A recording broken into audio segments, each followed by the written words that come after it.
Okay, thank you for joining our full board meeting. It is June 22nd, 7:33 p.m. and our meeting is going to begin. We're going to start with our public gallery session. Just to remind everybody, you have a total of 2.5 minutes to speak. Do we have anybody that would like to speak?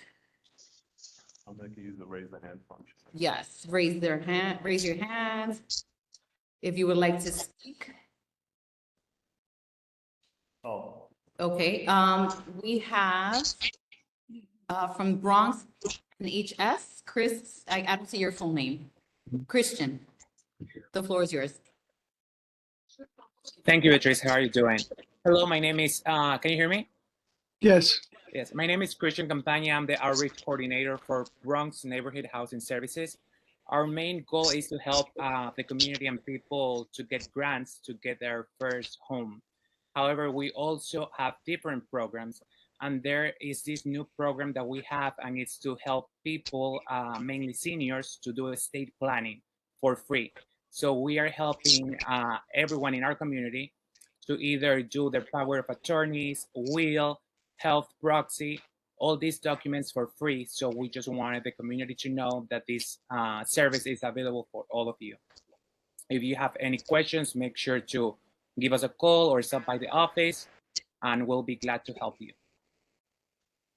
Where's your office? It's located in 1451 East Gun Hill Road. Thank you. Thank you. Thank you. Can you please make sure you put your information in the chat? I did already. Great. Thank you. Next up, we have Joe.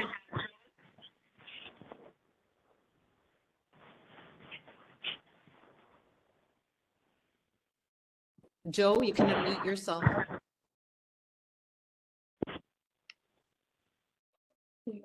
Okay, hi, guys. We recently had a problem on White Plains Road between 238, 239, where the fire truck got jammed up and it couldn't get by going to the fire at 242nd Street and stuff like that, because nobody could pull over and let the fire truck go. And there was an EMT on the other side blocking him and stuff like that. So, I mean, these things have to be dealt with for the safety of all the people that are in our community, and especially the ones that are on White Plains Road now, which many problems have developed.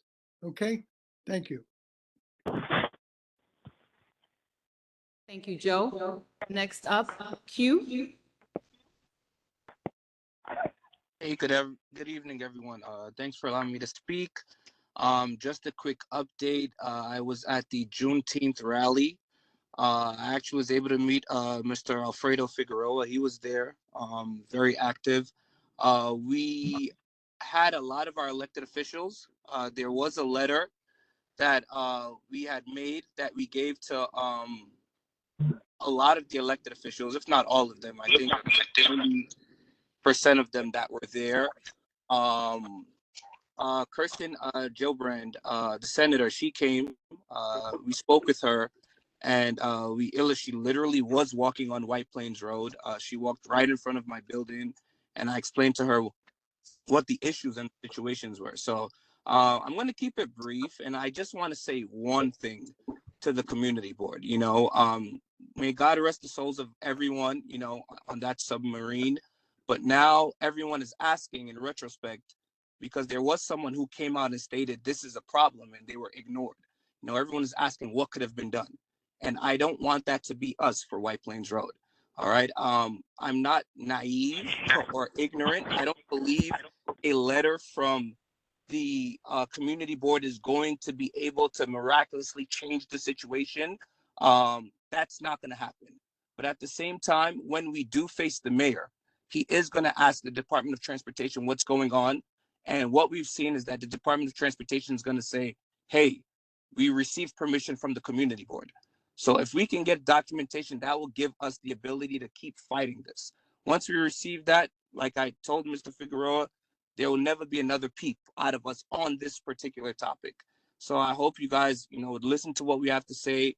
And we're going to keep moving forward in terms of working with our elected officials. All right. Thank you so much. Appreciate you guys. Thank you, Q. Mary, you're next. O'Riordan. Mary O'Riordan.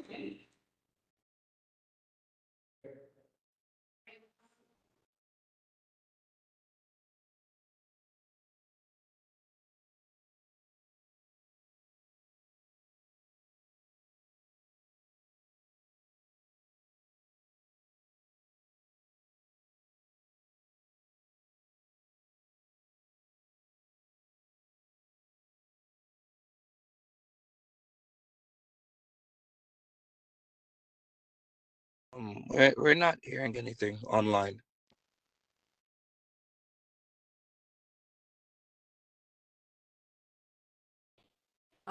Mary, make sure your mic is on.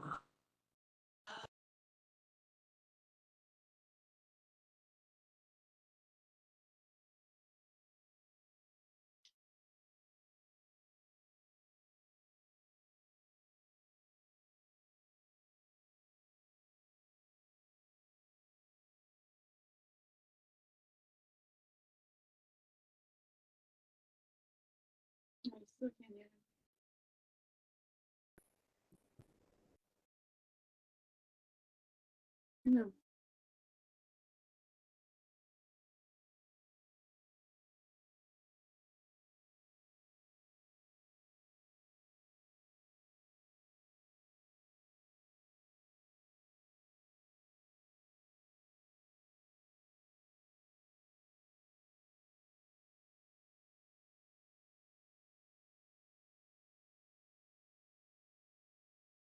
I think BxCB12.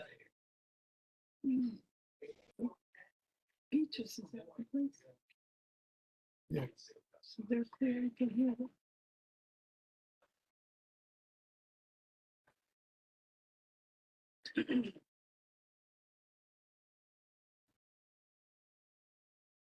You cannot hear.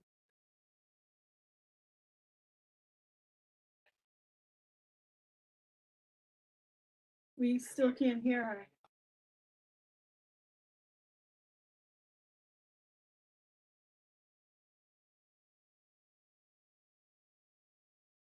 Beatrice, can you hear us? Hello? Hello? Beatrice, can you hear us?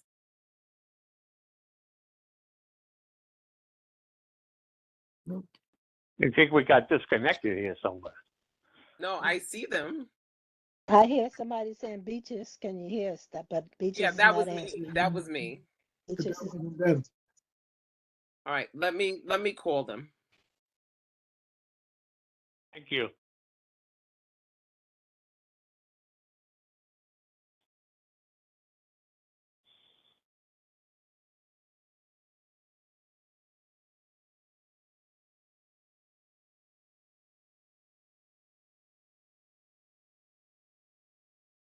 Beaches is muted.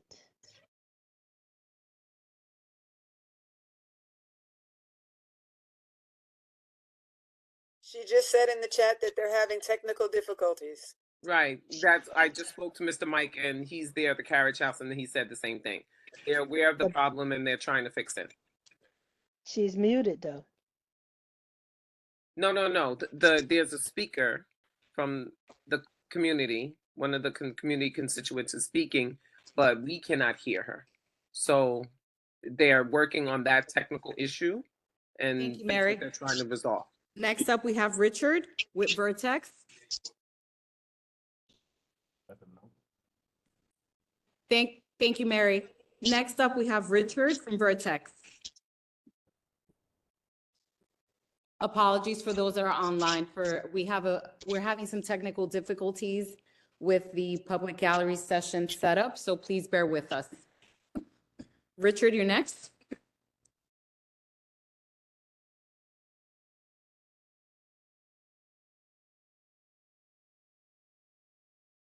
You're on, Richard.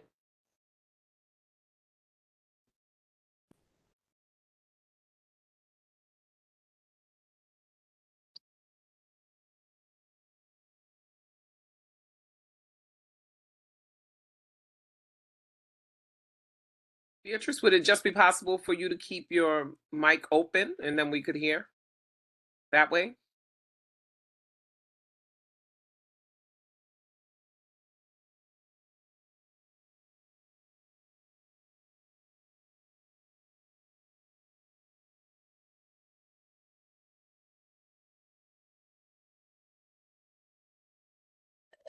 Every time she turns off her mic, we can't hear.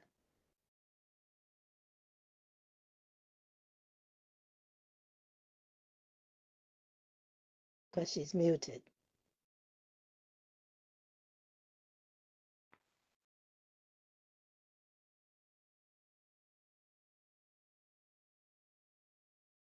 Beatrice, you're muted again.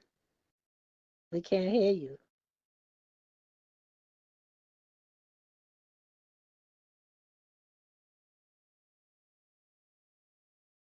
Okay, thank you, Richard.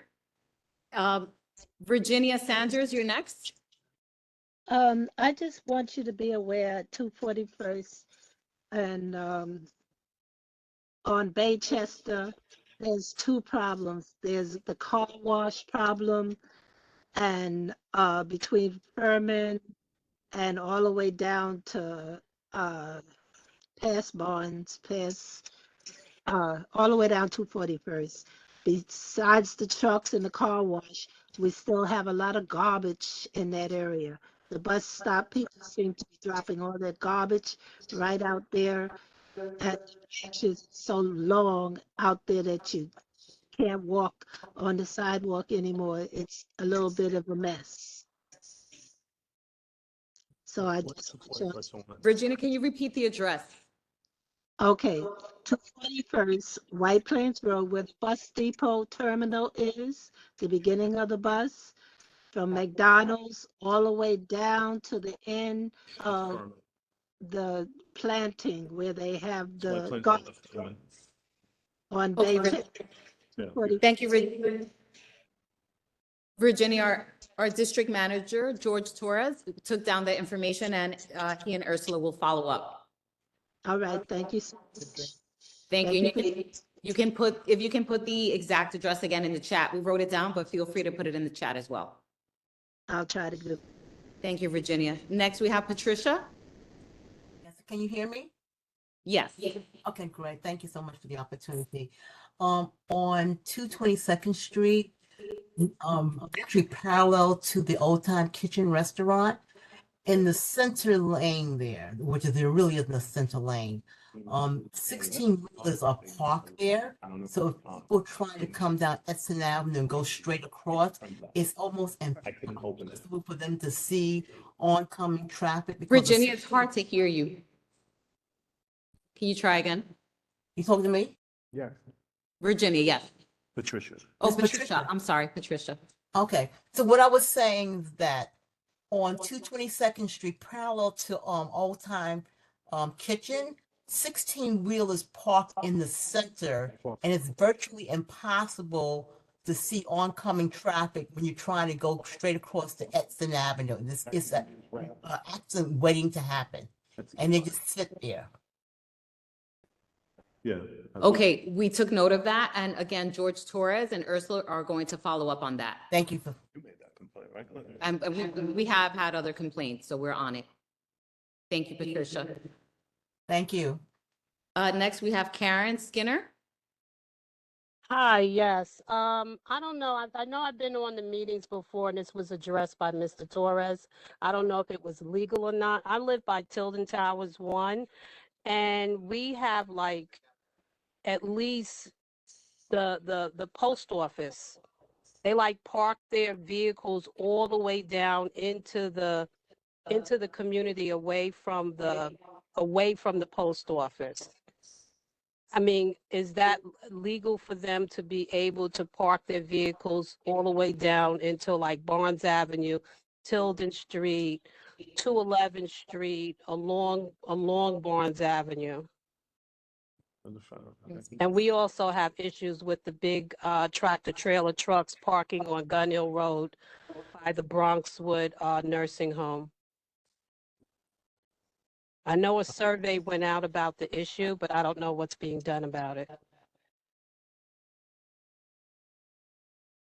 Can you hear me? Yes. Oh, cool. So yeah, post office trucks can park anywhere legally. I mean, if that's legal parking, meaning that's no parking, if regular vehicles can park there, post office trucks can park there as well. I understand what you're saying, we've raised this issue with the post office, but we really haven't gotten anywhere with them. But in terms of not parking their vehicles, but that's a concern that we have everywhere. We have a post office on Gun Hill Road. We have a post office, forgetting where the other one is, but it's everywhere. And it's been like that for quite some time. It's not like this is a new problem. So Yeah, it it's just not feels like it's somebody getting lost worse. parking as a result of this. I'm sorry that they can park legally. The 18-wheelers, on the other hand, that is something. We have a new commanding officer. I've yet to meet with him. That is an issue we've raised with our elected officials. There is a sort of quote unquote plan to deal with it, but that plan is going to take years to deal with. In the interim, my concern is that we're not even issuing summonses to these vehicles, which I think is a problem. And I think the NYPD has become too permissive about allowing these vehicles to stay on the streets. Somebody mentioned on the 220, the previous person, Patricia, mentioned 222nd Street. This is a problem that plagues our district. It's on Edson Avenue. It's on Baychester, right in front of our schools. It's a problem.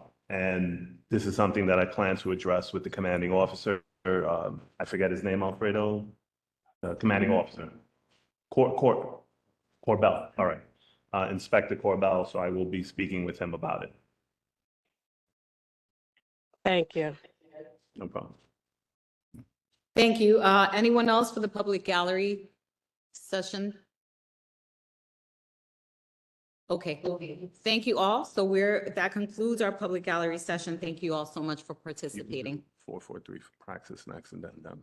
Okay, thank you. And hold on one second. Ms. Benitez, you wanted to do the roll call? We're gonna do roll call now.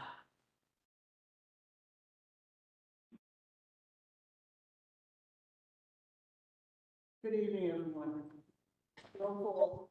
Judith Benitez, present. Denise Bond. Present. Denise Bond. Present. Denise, can you hear us? I can hear you. I said present. Oh, yeah, she's on camera. She's right Okay. there. Keep your volume.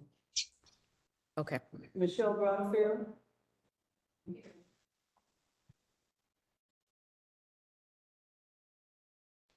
Sadie Campbell. Sadie online? No, Sadie Campbell. she's out. Excuse. Sadie Campbell? She's not online. Okay. Joan Quan. Present. Where is she? I'm here. All right, yeah, I see her. Thank you, Okay. Joan. Yeah, virtual. But she's on camera, so she counts. Beatrice Coronel. Present. Christopher. Colleen Dickinson. Present, here. Great. She's there. She's on. Alfred Figueroa. Johnny Gallo. Tony, I'm sorry, Robert Hall. John Isaac. Where's John? Oh, he's right there. Theodore James. He's on video. He's on virtual. Yeah, and his camera's on. Keisha Martin. So I have to think that why am I getting feedback? Huh? I have feedback. It's this. Somebody Okay. might put me. Yeah. Okay, Fine. Keisha Martin, I had stopped. Hi, Keisha, I'm sorry. Lucille Martin. She said she was gonna be on virtual, but I don't see her. No, I don't see. No, she's not. Nothing. Not there. Of course, Clinton Line. Present. Carmen Ortiz. I don't see her either. I'm here. Here. Oh, there she is. Yeah, there she goes. She's on camera. Queenie Peniaga. Hi. Okay. Anthony Reed. Sherry. over there. Paul Stricker, I'm here, but you can't see me.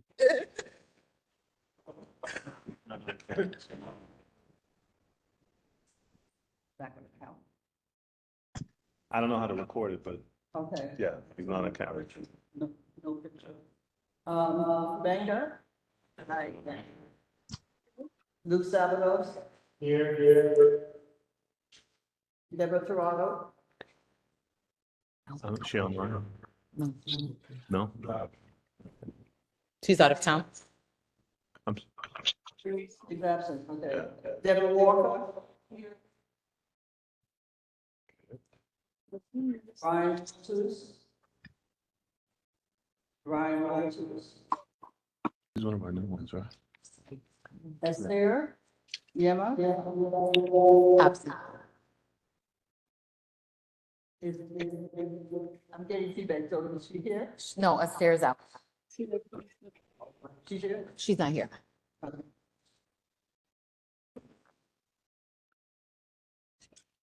Okay, we're good. Thank you. Great. We have two presentations. First up, we have Praxis. A representative from Praxis is here. Good evening, Sven Jorgensen from Praxis. Didn't hear my name. Madam Chair, didn't hear my name. Madam Chair, I didn't hear my. Beatrice, I'm sorry. Mr. Norbert is trying to tell you that he did not hear his name in the roll call. Thank you. Okay, and now we're actually waiting for a representative from Praxis. Are you here? Are you virtually with us? Yes, we're all here. The floor is yours.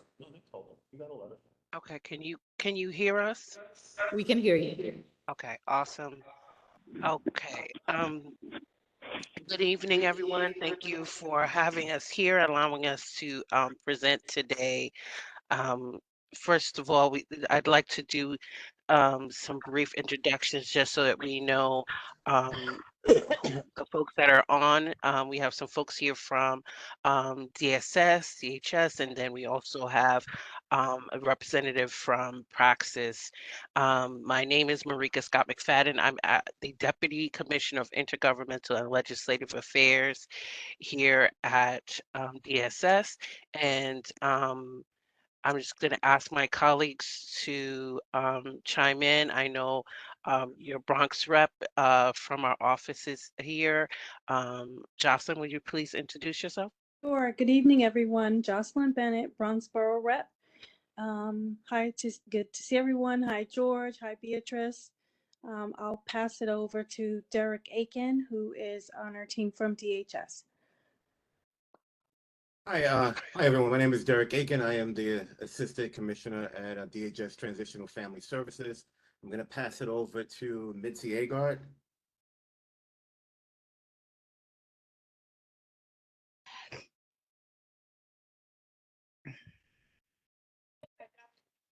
So Mitzi Agard is having some technical issues. So Mitzi Agard, DHS Program Administrator, is also on the line. Thank you. Yes, and we also have on the line for Praxis, Sven Jorgensen, and I just want to do a small introduction because, as you know, DSS DSS is comprised of two agencies, DHS and HRA, which are two agencies that function basically as the safety net of the safety net to combat income inequality. And we primarily are a homeless prevention service, but when individuals and families have a difficult time and they fall on difficult times, we reach out to our partners and we partner with nonprofits that can provide quality shelter.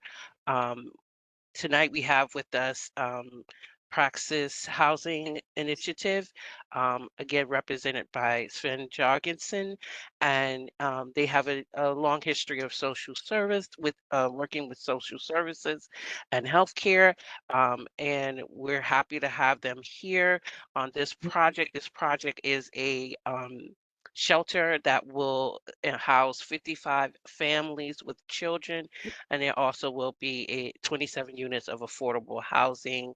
So without further ado, it's my pleasure on this evening to introduce you to Sven Jorgensen, who's probably been here before.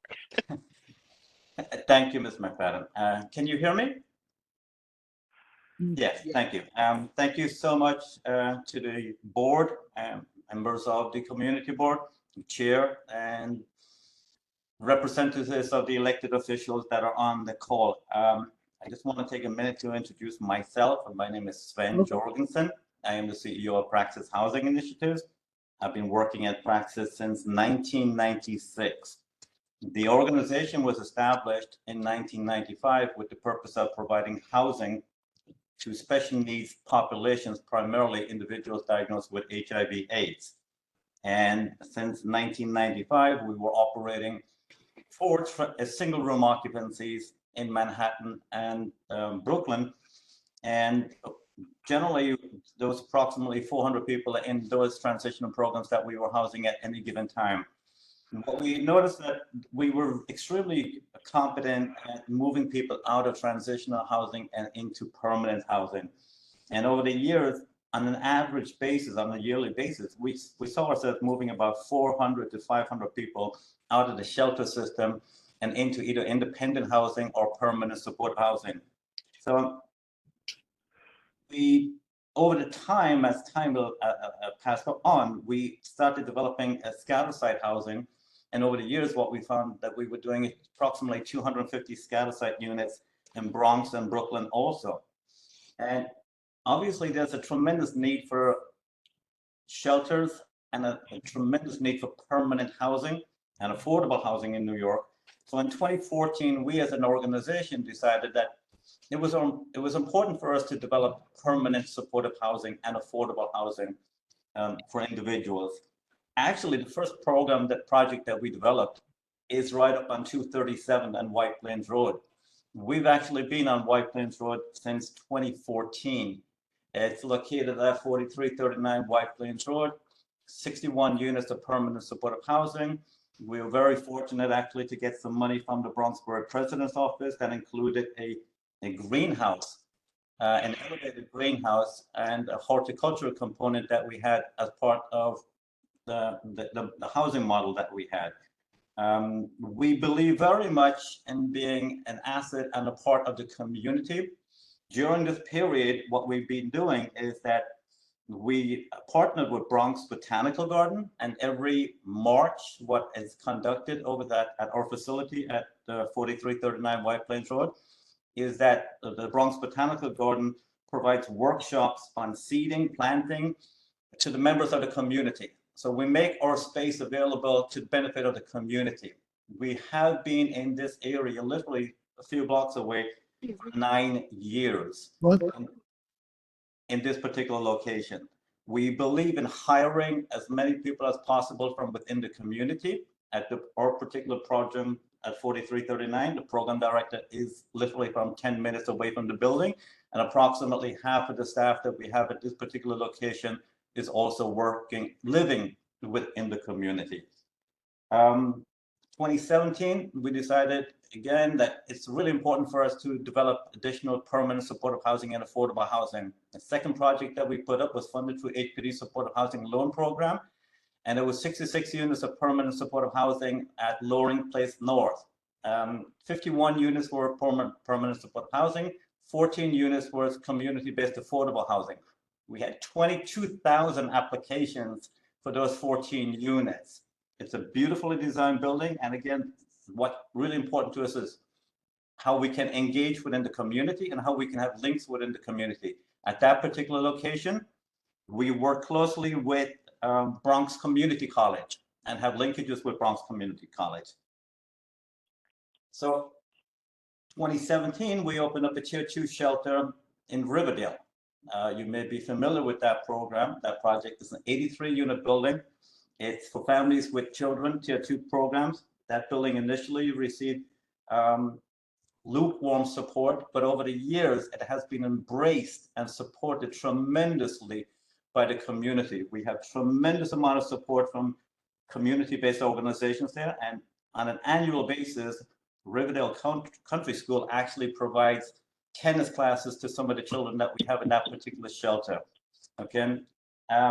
Over the years, we expanded into additional adult family shelters. So we currently actually operate 9 shelters within New York City, and of which 2 of these are buildings that the projects that we have actually constructed ourselves. This brings us to 4435 White Plains Road. Building is it's a 55 units of which we will operate. The building is going to be comprised of 24 studios and 31 bedrooms. The actual building itself has a childcare center on site. The childcare center is operated by Little Stars Childcare Program, and it will cater to approximately 100 children ranging from the age of 0 to 5. And a lot of the children within in the facility and also within the community will be participating in these particular in this particular childcare program. Little Stars also operates numerous other childcare programs within the Bronx. They have a tremendous reputation, and what any other children over 6 years old will have an opportunity to enroll in some of their other programs in other aspects of the Bronx. Transportation will be made available for them. Staffing at this particular location, again, keeping in mind that we're looking at a 55-unit program here. We're going to have a program director that will be responsible for the building. We're going to have a director of social services who will be responsible for overseeing the services that are being delivered to the clients in an appropriate manner and consistent with our funders' requirements. We will have 2 client care coordinators who will complete comprehensive biopsychosocial assessments of the clients and make sure that they are connected to appropriate services that they may require, either for mental health or substance abuse or whatever else their needs may be. We will have 2 case managers at this particular location, 2 housing specialists. Obviously, there's a tremendous emphasis on moving people out of shelters and into appropriate long-term housing, concept that we very much believe in ourselves, obviously, and contribute to. There will be 3 shift supervisors at this particular location. And the shift supervisors will be responsible for making sure that on the evening times and the midnight shift, that we have an on-site presence to deal with any emergencies that may arise. Security is very important to us. Obviously, security is very important to DHS. We've had 3 bids for the provision of security at this particular site. We have selected one particular vendor. Security will be on site 24/7, and we will have 1 F-80 and a regular security personnel literally on site 24/7. Security will also monitor the front of the building and to make sure that there's no congregating along that area of White Plains Road along the block there. And we'll make sure that that is being addressed if there are any issues. The building itself will have 55 cameras, okay? And these cameras are critical for security purposes. I will be able to access those security cameras from any particular location. I can access it from my office. I can access it from my home. I can access it from 4339 White Plains Road, down the block if necessary. Those cameras will also be made available if necessary, if required, as a deterrent on the block.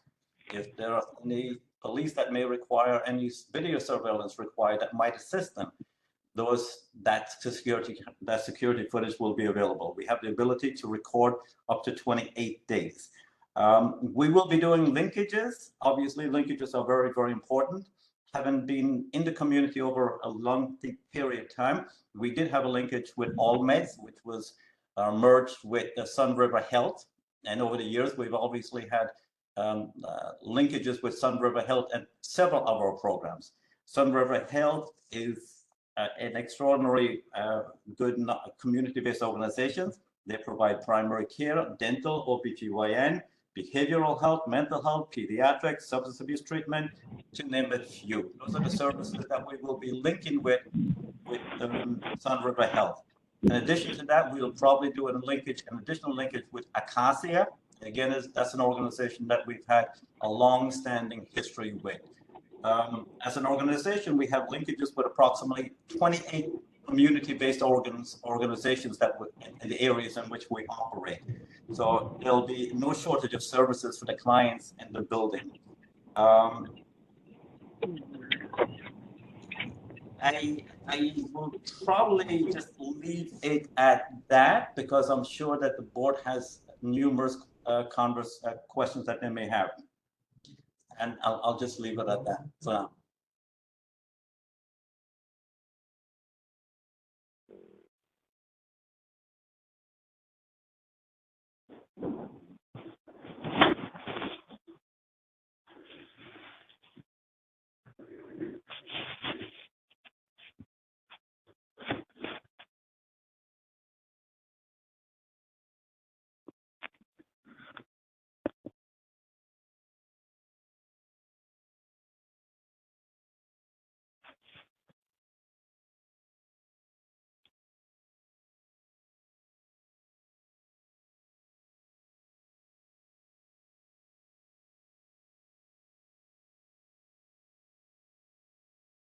Can't hear you, Beatrice. Did you hear Luke's question? No. No, once you turn off your microphone, we can't hear you. Can you hear me? Can you hear Luke now? No, Huh. You can't hear Luke? no. Come over here.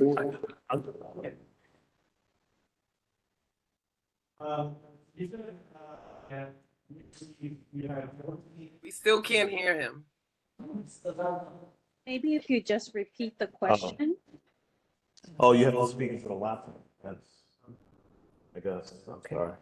Come here. So you said that there are 14 apartments that are available for affordable housing, and you got 22,000 applications. First, I want to know if you can correct me if those figures are right for this apartment. If you can confirm that of those 14, 7 would be given to residents of the community, and if you have any numbers on how many residents of the district have applied for those 7 apartments. Thanks so much. Thank you. Let me clarify, please. The 14 apartments that I was referring to was part of our permanent supportive housing and affordable housing construction project at Loring Place North. And those were 14 units of which we received 22,000 applications. A significant percentage of those were community-based housing. This particular location at 4335 White Plains, 4435 White Plains Road, there are 27 apartments that are, I believe the AMI is 130%. That is not a component that we are handling, Praxis. That is being addressed and handled by the owner of the building in this particular case. So we are not involved in that aspect of either lease up or determining or dealing with Housing Connect.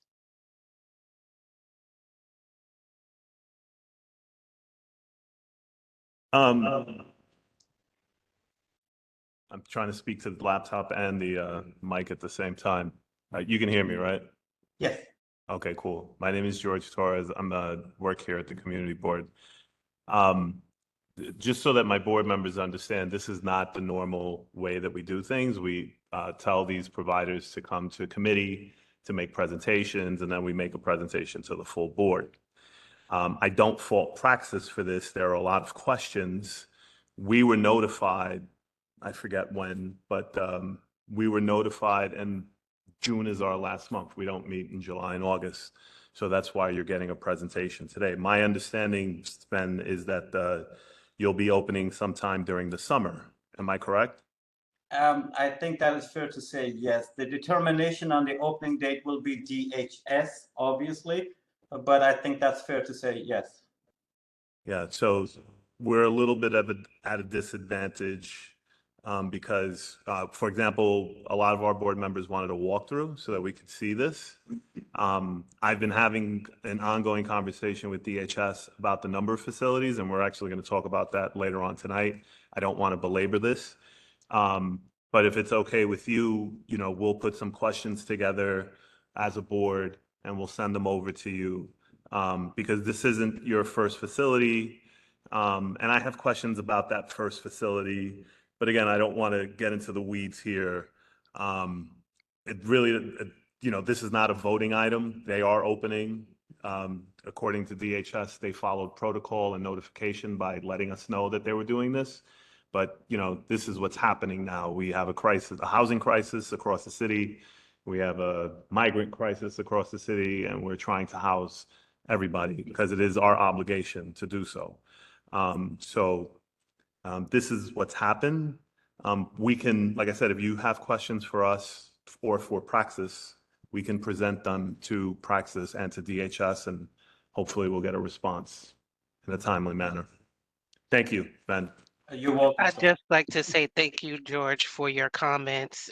We absolutely will try to facilitate a walkthrough when it's feasible. We will respond to any questions. Again, we know the turnaround was a little rapid, but we're always open to giving responses in writing. And in fact, we will be participating in a cab for this facility, which, as you know, includes representation and recommendations from the community board as well as elected officials. So we will have further input as we move forward. Again, thank you for the comments, and we understand that this is not the norm, but we understand at this time that normal is not an option always. So we appreciate the time that you gave us this evening. Thank you. Thank you, Marika. But even though we are in a moment of crisis, there should be better protocol. We are things are being thrown at us. And so there has to be a better way for the community to be informed so that then we can inform the residents of this community. There are other needs within this community, such as affordable housing, not just shelters, sanctuary homes. And so we are in a crisis, and we'll be talking about it later. And we hope you stay for that conversation. We do have a lot of questions for you in particular. Thank you. I will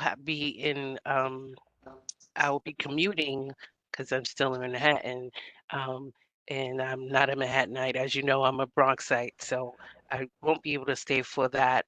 But I will participate, as you know, with all of the folks here.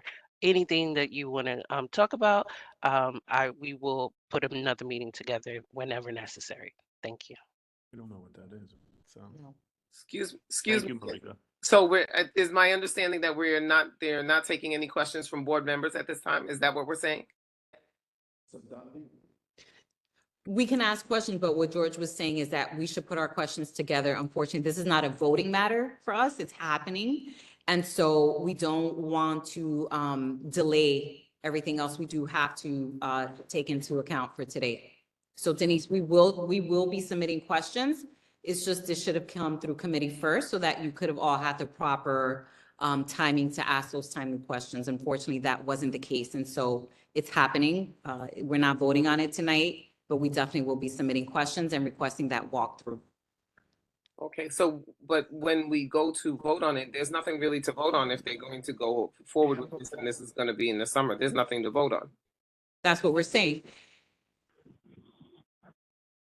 Information purpose. They came for information purposes, right? They're not asking for a letter of support. It's already happened. Let me put it to you this way, Marika. Is it the suggestion that if the vote votes against it, you're going to stop the project? No, I think I can answer. No.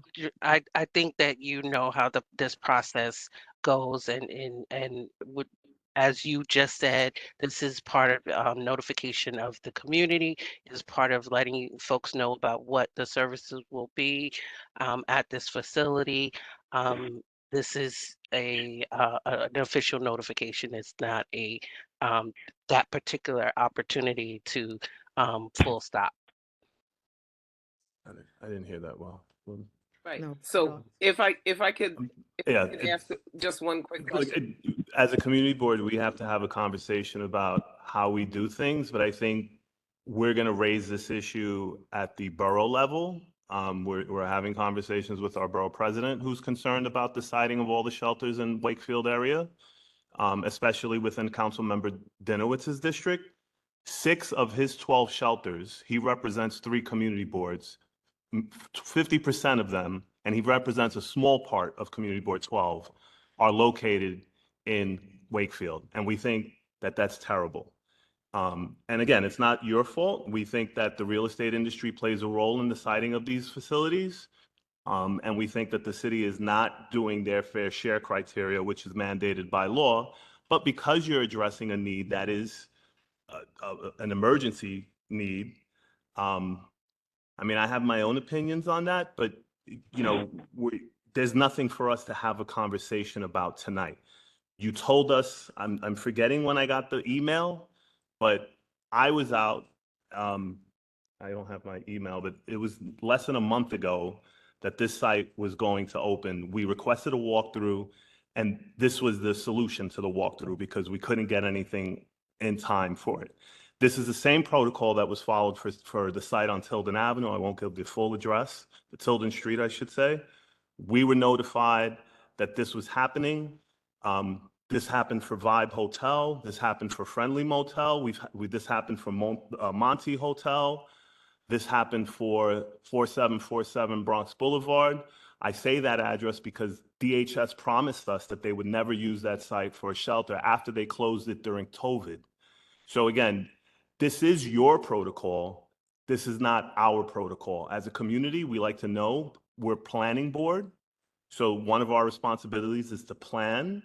But again, I take offense to the fact that you give us these timetables and then you sort of act weird about the fact that we're not going to vote on this tonight or that we have additional questions. Oh, it was Denise. I think. Okay, so yeah, we had, but she's the board. Yeah. Yeah, all right. So we had board members that had additional questions. And you know, just to be fair to everybody, we'll submit them. I don't want to belabor it. It's already 8:20. We're not even halfway through our agenda. And we have another presentation that's waiting patiently to go after your presentation. Okay, thank you, George. I want to thank you for that comment as well, and and everything that you expressed in your email, which was very lengthy. As you know, through our interactions and during this process, that there are nuanced conversations around all of those places that you brought up. But I also know that our Bronx rep will be in communication in order to stand up a larger meeting that includes the community boards and elected officials as well. And we look forward to getting those questions and setting up that walkthrough. So thank you very much. No, and I will say my last thing, just Jocelyn has been great. And you guys have been responsive. amazing. You've answered our questions when we've presented them. So Jocelyn has been on point with us. My complaint isn't necessarily directed at DHS. It is the process by which the city follows. There is literally no planning, and it's hard for me to believe because these contracts require so much money. I mean, this is almost $100 million in some of the contracts that we've seen. That there's little to no planning. I find that really hard to believe with DHS, that you just, like Praxis came out of nowhere and said, oh, we have a site over here. And you said yes, and we'll take it. There's got to be more planning than that. It's got to be more than a month. You know, I worked at the buildings department. Just getting approval for plans takes several months. So the idea that you couldn't notify in advance of the approvals for the permits for those sites, you know, it tells me something. Again, that's part of that larger conversation we're happy to have. And I won't belabor the point as well. I know you have other folks that need to speak. Thank you for the time. And thank you, Praxis, for the presentation as well. Okay, now we will be moving on to our next presenter, BxCB Materials.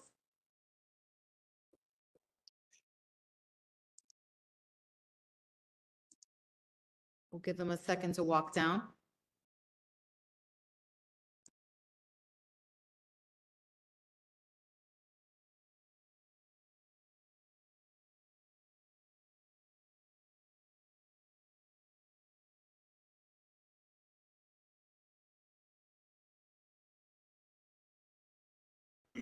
You have to be on the laptops. So, yeah.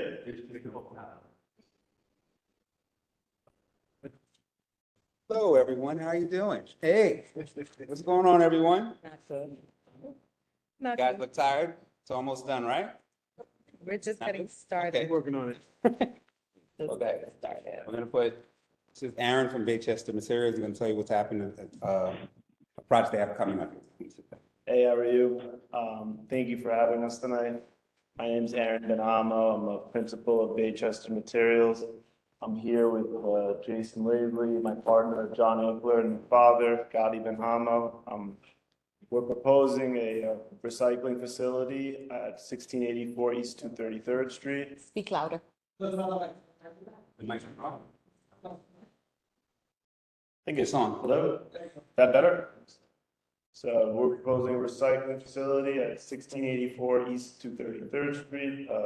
The proposed facility would consist of a 13,500 square foot building where all the C&D recycling activities would be inside. The facility is right across the street from the Department of Sanitation. Our facility is going to be regulated by the New York State DEC and the Department of Sanitation. And we recently conducted a public participation plan 2 nights ago where we invited everyone from the community and other local stakeholders to join a Zoom meeting where we would inform the public about this facility. Unfortunately, Community Board 12 was not able to make it, so we decided to come here tonight and inform you about this project. More or less it.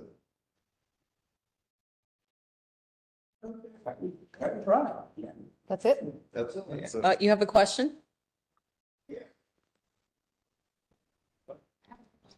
Beatrice, I have one. You want to? Yeah, we need the microphone. Just hold it. Okay. Usually will be just, what's called C&D, which is construction debris. Which is if someone is redoing, like somewhere rehabbing a bathroom or breaking down a wall, it's gonna be wood, paper, plastic, glass, these types of things. On the outside, we will have what's called root carbs, and we'll be recycling like concrete, brick, and soil outside. So everything will be recycled back into the community. Do you have any methods in place to prevent air quality pollution? Yes, we do. We have a complete CLCPA analysis for greenhouse gases, for dust control. All the equipment is state of the art. We'll have, it's all hybrids, all those types of things. CLCPA. It's a new initiative from the state regulation. Community leadership, climate, community leadership, climate, public, I think. Sorry. Are you guys do any environmental remediation? A lot of the areas that have significant toxic stuff in the soil. Is any of that going to be dug up or moved? No, I don't believe so as part of this project. You're not building a new building, right? There will be a new facility, but there's an existing building there that we're just building basically on the same footprint, only a little bit larger for like push walls and things like that. And sorry, Sherry didn't finish. Oh, sorry. No, ma'am. This is across from the sanitation garage.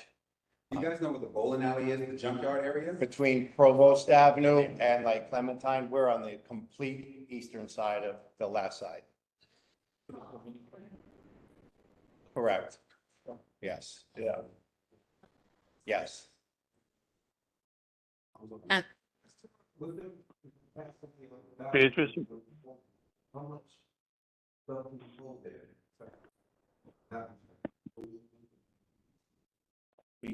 can take in, I believe, 1,200 yards of rock and, C and D and 300 or 400 yards a day of rock and dirt. The C and D actually happens inside the facility. That's not outdoor, a project whatsoever. That gets dumped onto the main floor and separated as wood, paper, plastic, and glass indoors. The exterior is where the rock and dirt will happen.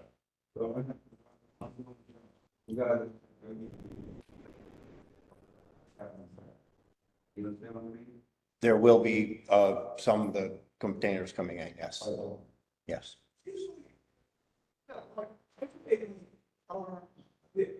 When you say recycle, when you recycle something, you use the material for some other products. Correct. Yeah. Making that, products. For us, the only product we will be producing and reselling and introducing back into the communities would be the rock and dirt. Because people that say, like, you have an old stoop in front of a building that needs to be replaced. Their contractor, whoever it might be, will come and remove a piece of that and a piece of sidewalk. They could bring it to us, we crush it up, then we can give it back to them for like an underlaying for foundations, pavements, parking lots, that kind of thing. It basically takes big rocks into smaller rocks so you can handle them for construction materials.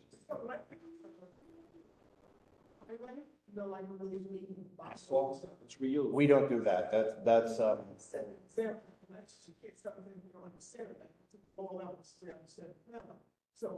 mean, they're gonna build the thing across the street.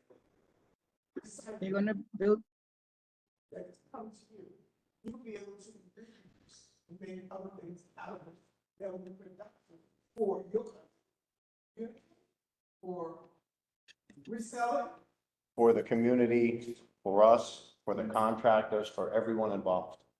Because what happens is every time there's an old road or an old piece of concrete that needs to be ripped out, we can then recycle that, give it back to the contractor, they compact it and they can build on top of that. So none of this stuff is ever gonna be dumped. It can always be anywhere. No, it's gonna be reused into the, for new construction materials. Your product and stuff, you can give it back to the community and it's coming for us. So you also be able to us to check into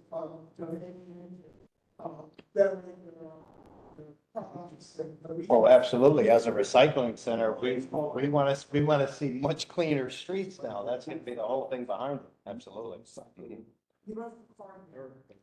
Not yet. We don't have permits yet. We're not there quite yet. We wish. So you mentioned recycling and reusing money. What percentage of your weighing everything? What percentage of the materials going in get recycled? It's tough for us to say right now without having the permits and the facility up and running to give you a 100% accurate gauge of how much of it. A lot of it depends on how much wood, how much paper, how much plastic. Usually, from what I understand from other facilities, it's upwards of 98%. Okay. One other question I have is, you mentioned before the meeting that the zoning, underlying zoning doesn't allow you to do anything else with the site. Can you explain what zoning you are and what that allows? It's an M3 zone, it's heavy industrial. So we couldn't just build an apartment building there per se, or it's heavy industrial use in the IBZ, the industrial business zone. There has to be places in every community that have an industrial zone in order to support the local communities. And we know that that's not exactly accurate because a lot of communities don't have MSDs.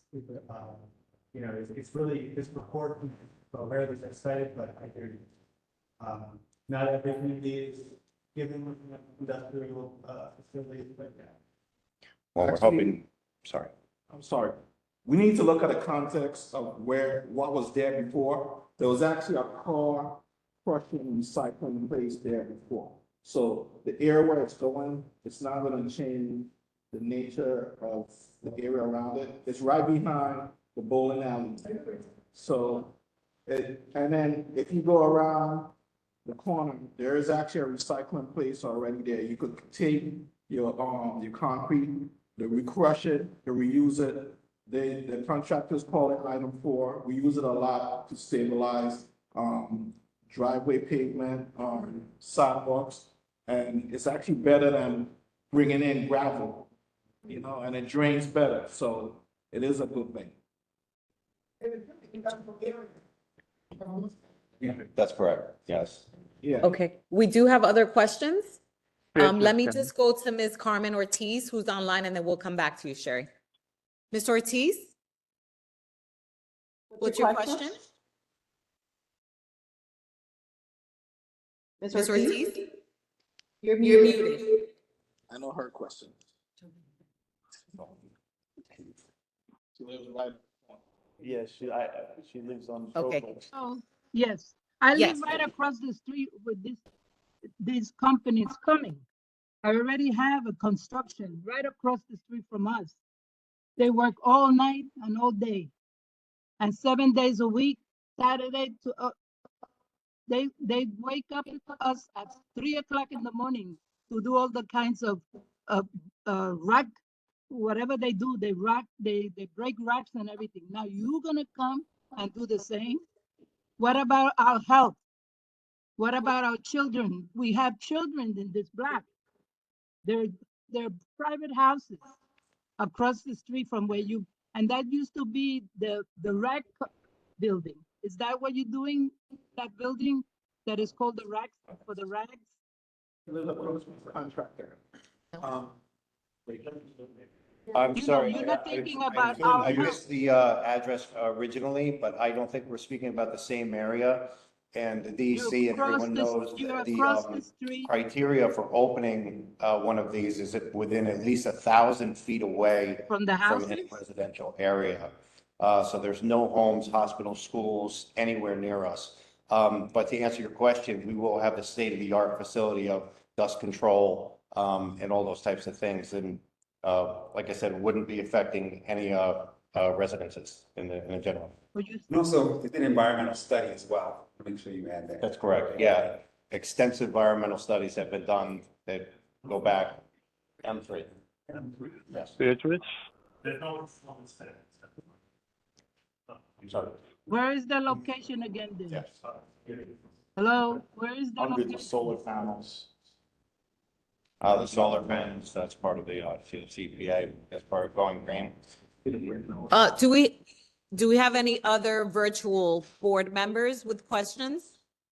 Well, I want to know, where is this location? Because he's saying it's not across the street from the houses. Is it 16? It is, and it's on 233rd Street. 233rd Street. I'm sorry, 1684 233rd and what? 233rd Street. It's You said across it's from the across the sanitation street garage. you said it's across the street from the sanitation? Yes, correct. Well, that's where the house is, Yeah, there's not a residential, right around yeah, the but corner. it's 1,000 feet of us. By the bridge? She's talking about Yeah. another. Right, when you're going towards Pelham. You know, when the depot is. Yeah. But you didn't have no meeting. Let me just give an opportunity to others. Anyone else virtually with us with questions? You should have come around to Beatrice. the houses and. Yes, Carl. And put up papers. Yeah, I have a question for them. As Go ahead. chair of the land use committee, what made you think because you had a lobbyist firm talking for you, that you could go around the community board and hold a public hearing without the community board first? We never tried to go around the community board. I actually had a Zoom meeting with Beatrice 2 months ago, talking about the facility, and we sent a mailing to Community Board 12 right here with an invitation to the Zoom meeting 2 days ago, and we sent emails to members of the community board. So I'm sorry, I didn't get that email. I just I want to can be get the clear. email as chair of the land use committee. As We, the we also, chair of the land use we also committee, published the invitation in In 4 order, newspapers, and I disagree that we didn't try. I wish you came 2 nights ago, and No, it's not my intention to go around doing. first of all, you should have came to the community board to set up the public hearing. It shouldn't have been set up by your lobbyist company. Because the community board, under the land use committee, or the environmental committee, which is Yes. also involved in this, would hold the hearing.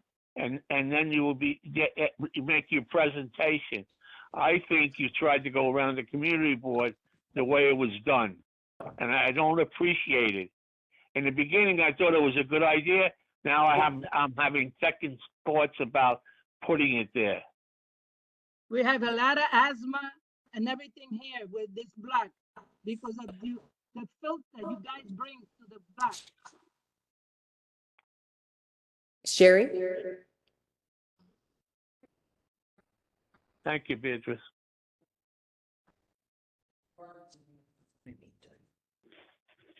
The requirements, how do you mean, ma'am?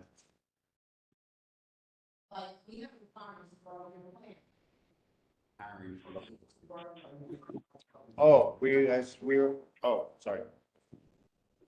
We would be advertising, yes, in all the local newspapers, on our website. We have Co-op City right here, which holds like 100,000 residents. We're hoping to, have employ all the locals, absolutely, into this. That's the reason we're here, to try to get our permits. And as soon as we can, that'll be the first thing we need to do. And we can work with the store to figure out the best ways to let the community know about. East 33rd Street. Absolutely. Right. Right, our recommendation is always committee first, and then we bring to the full board. We just want to make sure that that procedure is followed, right? Yes. One last question. This is located very close, if not in a FEMA flood zone. What assurances can you provide the community that the chemical or any kind of toxins that might be passing through your site, if it floods, don't end up in the Hutchinson River, which is very different? I actually have that here.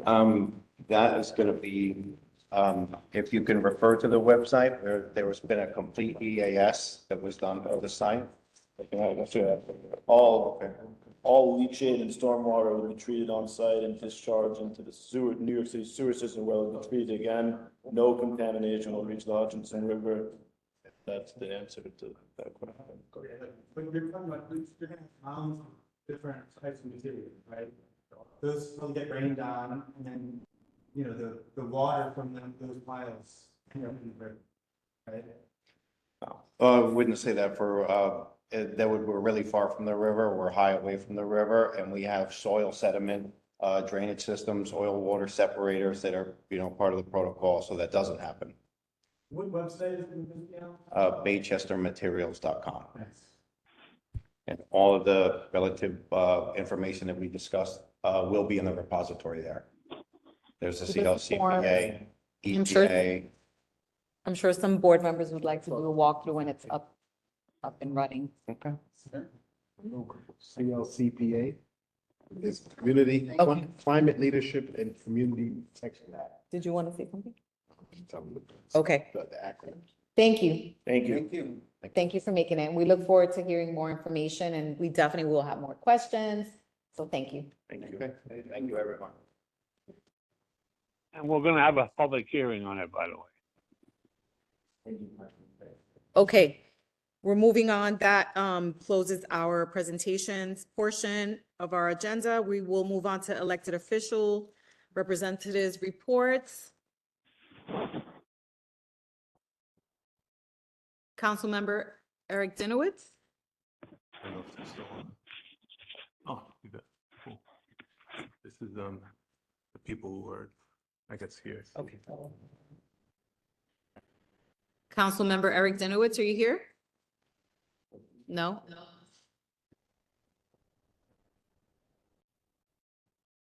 We're looking for hands. Anyone with the elected officials' representative reports? Cynthia? I do have a comment. Can you hear us? Someone nod their heads. Colleen said yes. Oh, okay. All right, guys, we got to move this along. Cynthia, are you with us? Move to the next one. You go here. Go on. Hi, can you hear me? Raise their hands. Yes. Go ahead, Cynthia. Hi, sorry, don't know what was going on there. So, hey everyone, this is Cynthia from Councilmember Kevin Riley's office. Just to go over the usual, phone number is 718-684-5509. Our email is district12, that's district12@council.nyc.gov. We have an office at 940 East Gun Hill Road and an office at 135 Einstein Loop, room 44. And don't worry, I'll put this all in the chat if I'm going a little fast. And just to give a synopsis of some of the upcoming events in the community, tomorrow we're going to be having the Key to the City Resource Fair. That's Friday, June 23rd from 10 a.m. to 2 p.m. at the Wakefield Library, 4100 Lowry Place. And then that afternoon, we're actually going to be having an event at the Community Board office with the Office of Cannabis Management. It's going to be a career event for anyone interested in getting involved in the cannabis industry, learning about rules, regulations, how to do things right, and all that. That will be, again, tomorrow, Friday, June 23rd, 5:30 to 7 p.m., Community Board 12, 4101 White Plains Road. This Saturday, there's going to be a Department of Buildings in Your Community event, Saturday, June 24th, from 10 a.m. to 3 p.m. at the Northeast Bronx YMCA. That's 1250 East 229th Street. This is an opportunity for residents to ask their questions to the Department of Buildings, resolve violations, get some guidance. And I also want to flag the upcoming MTA hearings. This is going to affect tolls in New York City, as well as the fares for subway and bus riders. These public hearings will be happening June 22nd, 23rd, and 26th. There's going to be 4 opportunities. And then I also wanted to flag our Caribbean Heritage Celebration that we're going to be having in City Hall, Wednesday, June 28th, from 5:30 p.m. to 8 p.m., and that's in Council Chambers. And then lastly, coming back to the Community Board for our rain barrel distribution, Councilmember Riley's office, the Community Board, the Department of Environmental Protection, and Speaker Carl Hasty, we're going to be having a rain barrel distribution. This is for homeowners, businesses, community gardens, just to be able to have a rain barrel to offset some of the rain flow into the ground. This will be Friday, June 30th from 3 p.m. to 6 p.m. Community Board 12, 4101 White Plains Road. And I'm going to put all this information in the chat, including the RSVP link for the rain barrel distribution and also the main link where you can see all the other events. Thank you. Thank you, Cynthia. Oh, no. Next up, Councilmember Eric Dinowitz. Good evening, everyone. Hope you're all doing well. I'm looking forward to going back in person because in person, when I say how you all doing, I can actually hear the responses. But on the Zoom on the WebEx, everything's muted. Well, it's good to see you all. First, I want to start out by introducing my new constituent advocate and schedule. Her name's Crystal Diaz. She's on the call. I don't know if you want to unmute and say hello, Crystal. Hello, everyone. That's Crystal. She's great. Earlier in this call, she put her information in the chat, so you can reach out to her. As always, you can reach out straight to the General Dinowitz inbox. My office, many of you know, is under construction. The construction's pretty much over. We're still dealing with moving a little furniture around, but you can come in for your constituent needs. It's 277 West 231st Street. To come in, we've already been seeing some constituents about different constituent services that we provide. I was in Wakefield just on Monday. Councilmember Riley, Senator Bailey, and Assemblyman Speaker Hasty had a really wonderful Juneteenth event. DA Clark was there, and the Borough President Gibson was there, and I was there. I shared some remarks, but it was really just important seeing community come together for Juneteenth, which is a holiday that even Assembly Speaker Hasty acknowledged he only learned about I think in his 30s, he said. So I really appreciate my colleagues in government, especially Councilmember Riley and the City Council, really bringing community together for Juneteenth.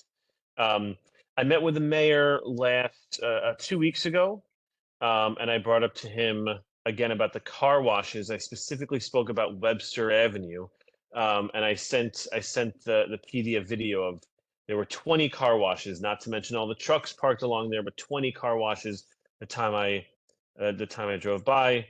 I know it's been a long time. A lot of complaints about those. We did have a meeting, I think, a year and a half ago about it. Got the PD there, got different agencies there, and this is I told him it's a continuous thing. We have to keep up the pressure. So the mayor is aware of that issue, and we'll be working on that. And I hope to have an update for the community board relatively soon on what happens with that. And last two things, every other week, except for the summer, we have a stated meeting. That's where we vote on all of our bills. And the community board 12 and all my community boards receive a legislative update. So every other week, on average, the community board office receives sort of a list and description of all the bills that pass. And just really quickly, we passed a number of things over the past month, including bills to have transparency in healthcare, to make sure hospitals, you actually know how much they're going to charge for like an aspirin or whatever surgery they're doing. And I think something that's going to be really impactful is we passed a package of sanitation, a zero waste act, dealing with composting, dealing with reducing the amount of waste, certain reporting bills, community recycling centers, and organic waste drop-off sites, things like that. And so more details are in the brief that I sent out to the community board. And lastly, we're dealing with the budget. The mayor did propose a budget with a number of pegs. It's called Program to Eliminate the Gap, which cut city agencies most of them by between 3 and 4%. These are the agencies, and when I say agencies, I include like libraries, where our kids go after school, where our older adults go during the day, where, I mean, everyone loves the library. I held with Councilmember Riley office hours in the Wakefield Library. Department of Buildings that are doing inspections on our buildings. All these agencies were cut. And for us in the council, we're pushing back against a lot of those cuts because we know it means service reductions, especially at a time when constituents are constantly calling their office, our office, saying that they're not getting responses from city agencies or that the city agencies aren't taking care of things. We're fighting cuts to education, both New York City DOE and to CUNY, and I chair the Higher Education Committee. So we're fighting back very hard against cuts to CUNY. And trying to make sure things like the sanitation department get funded so we can have, things we fought hard for in the last budget, like twice a day garbage cleanup. So I will leave it there. I don't know if we are doing questions for elected officials because I do see a couple of hands up. Okay. The questions are from, there is just to provide us with their report. Provide who with what report? Us, the board. They're with other elected officials' offices. Oh, those are okay. All right. Again, thank you, everyone. I hope you all have a wonderful evening. Thank you so much. Next up, we have Ronell. That's right. Hi, this is Brunel from State Senator Jamal T. Bailey's office. So we have several events this month and next month. So this month, June 28th, we have a community job fair at Bay Plaza Food Court. That's from 1 to 4. You have to RSVP. So that is bit.ly/jobfair36. So if you know anyone in need of a job, please forward that information. I'm not sure if I can copy and paste the image in the chat, but I'll try that afterwards. Also, we have a food distribution at our office every last Wednesday monthly. So our first one will be June 28th at 11 a.m. If you know anyone that's in need of food, please register in advance by Tuesday, June 27th by calling our office at 718-547-8854. And lastly, we have our annual barbecue. That will be July 22nd. That's a Saturday from 1 to 4 p.m. at our office. Please RSVP because the numbers I'm sorry, the slots are taken up very fast. So try to call as soon as possible, and we hope to see you there. Thank you. Thank you. Next up, we have Edie. Hi, good evening, everyone. My name is Adili Espaya from the office of Congressman Jamal Bowman. Our office doesn't have major updates. One thing I would like to flag is that the Congressman's office is hosting mobile constituent services throughout the district. I want to extend a special shout out to Community Board 12 for always being accessible to our office. Our office hours are 9 to 5, Tuesdays through Fridays. Our Mount Vernon office is open and walk-ins are acceptable. If you want any information, I will post our office information in the chat. But that's all I have for you guys, and thank you so much for the invitation. Thank you. Donella? Hello, everyone. Unfortunately, the Assemblyman couldn't stay on. He does send his hellos. I don't have any announcements at the moment. I hope everyone has a good summer. Regarding the earlier presentation, I will discuss it with him and we will be in communication with the board directly. But that is all I have for tonight. Thank you. Thank you. Kiara? Hi, everyone. Good evening. Congratulations on your last meeting for the summer. I'm Kira from the Borough President's office.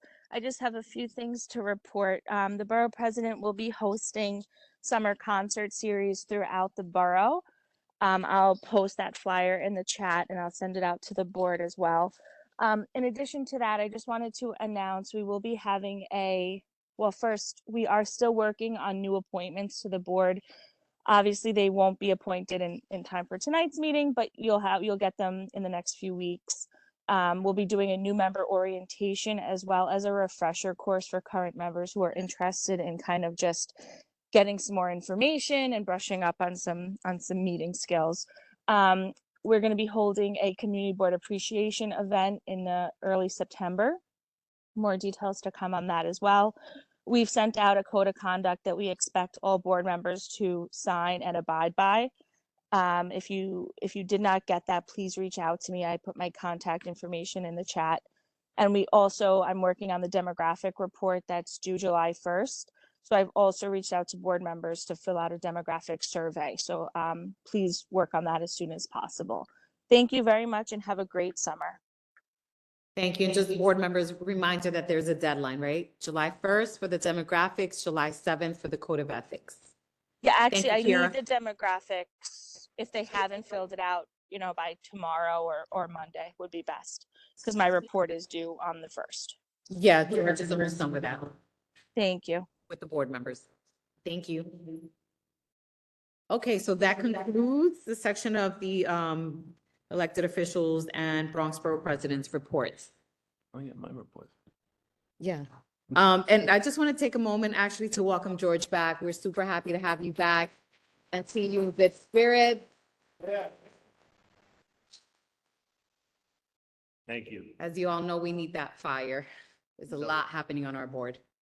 Go ahead. Despite my best efforts, I don't have much to say. But despite my best efforts, I've been around for 2,881 days. Yeah.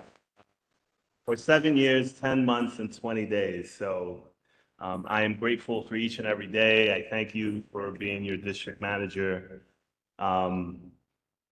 We do have a lot to discuss.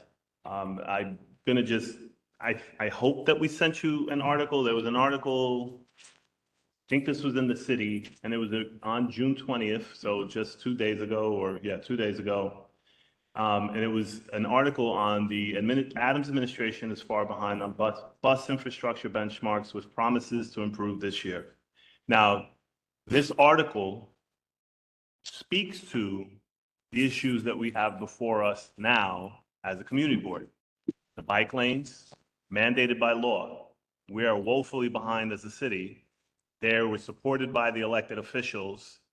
So, I know that we have constituents that call us and say all of this, but it would be really good for these constituents to speak to their elected officials about this because their elected officials voted for this. So for them to say that they're going to rip out bike lanes, that's not happening. Additionally, we voted in favor of it.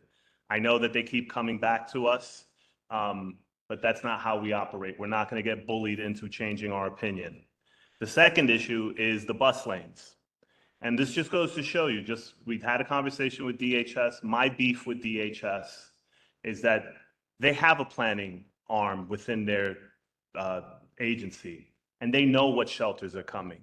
They don't provide us that information until it's very late. So for example, I just went to look at my emails. We didn't find out about 4435 until May 11th. May 11th, they sent us an email, a notification email that they were going to do this. So from May 11th, I understand, and I, despite that I wasn't here, I followed all the emails. We requested, our chair requested a meeting with them so that we could go through, set up a walkthrough.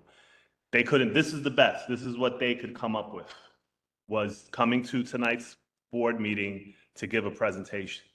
And that's where we're at.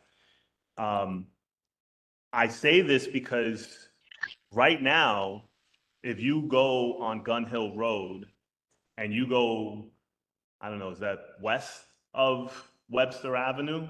Yeah. They've already ripped out everything. Webster Avenue, from Bainbridge to Webster on East Gun Hill Road, there are no markings. They're already setting this up. I can't, that's Community Board 7. I cannot speak to what they agreed to. I don't know. But it seems, it's hard for me to believe. I gave you, we have a statement from Councilman Riley's office that he's basically not going to support the efforts of the bus lanes from Webster Avenue to the end of our district, which goes one side goes all the way down to the end of Gun Hill Road, the highway, basically I-95. Because of what's happening and the lack of DOT's response to the constituents on the bike lanes. So we're like right smack dab in the middle of it. We're contending with the fact that the city is obligated to do this because the elected officials in the city council voted for this. They were in favor of this. If you read this article, you will see that despite the fact that they all voted in favor of it, some of them are like, no, no, no, don't do it on Jamaica Avenue, don't do it on Queens Boulevard, don't do it here, don't do it there. And we're in the same sort of boat. Now, we're getting pushback from a handful of constituents that are saying no, and as a result, our elected officials are now saying that, and I don't want to speak for the committee, I do recall the Department of Transportation held 3 meetings, John, with us on the Gun Hill. None of these things were, I mean, there was concern expressed, but none of these issues were raised. I don't want to speak out of school. Yes. So, the fact that, I guess my curiosity is, will DOT stop on Webster Avenue? Because it doesn't make sense for them to do Bainbridge to Webster if they're not going to continue it all the way down to the bus turns on Bartow Avenue. So that's my point. These agencies have an obligation to do things. As a community, we can push back to a certain extent, but I want you to understand that it's not all in vain, our pushback. You can see they painted some of the areas, the safety zones of the bike lane. So that they did that just yesterday. So that's pretty nice. Like, it's starting to come together, but I think that the problem that we have was the implementation. You still have vehicles parked in the bike lanes. The bike lanes are rendered ineffective as a result of the vehicles parked in the bike lanes. The bike lanes were built, and that was our concern, was the safety. We did a safety corridor. I have the same concern, which I'm going to raise when I spoke earlier about meeting with Inspector Corabell, because when I first got here, and Benga is now on the board, but Benga came to the community board to complain about speeding on Baychester Avenue. And we, as a community board, voted for safety improvements. It went to committee, the committee voted in favor of it. And now you have the teachers at Philip Sousa double parking on Baychester. And it's just nonsensical to me. I'm like, why are they double parking? I've made this complaint, I've called 311. with the former inspector, Inspector Nunez, and I will say that, you know, the one thing that I will say that's changed me, and I don't like to speak about what happened to me because I get still a little emotional. It's still 3 months, but I'm not going to, as hard as it may seem, I always reserved myself when I was talking about agencies. I try not to reveal names, try not to go after people. I'm going to be nice. I shouldn't say I'm going to be nicer, but I'm not going to hold my tongue. I'm not going to be disrespectful, but I'm not going to hold my tongue. Eric Adams ran for mayor talking about wanting to eliminate silos. That was the word he used. He said agencies operated in silos, meaning that, you know, they had Disconnected. blinders on, and DOB just did DOB stuff, DOT just did DOT stuff, and so on and so forth. And he wanted to do away with that. He wanted interagency coordination so that they can roll out some of these initiatives. And he wanted them all working together to create efficiencies. And I think that that's great.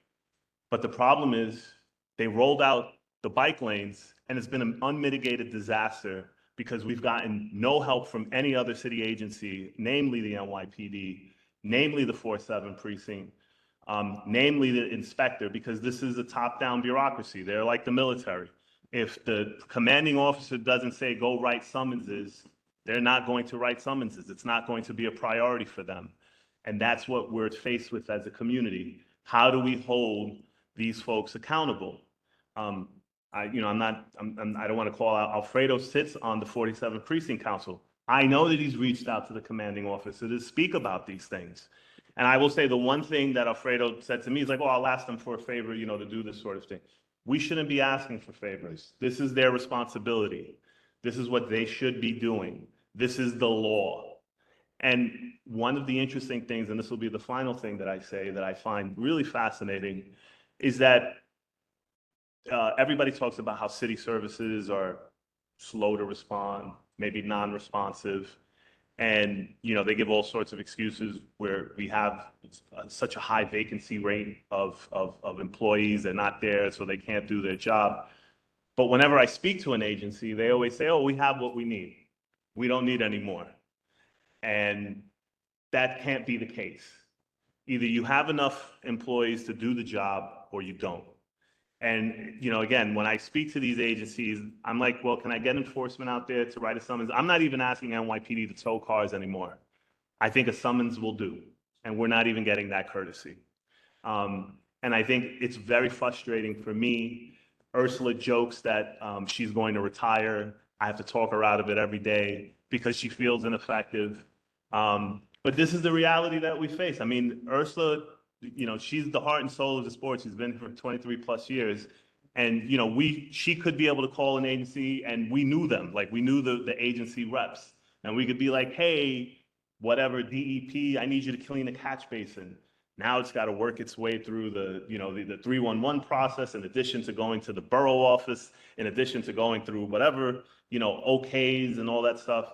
So I say all that to say, it's fascinating to me because as a city, we should be able to respond to these things. Writing a summons, I don't know if I said this today this morning at Borough Board meeting, DOB was rolling out Local Law 97, which is energy efficiency and emissions. And they're trying to reduce the greenhouse gases that buildings are emitting.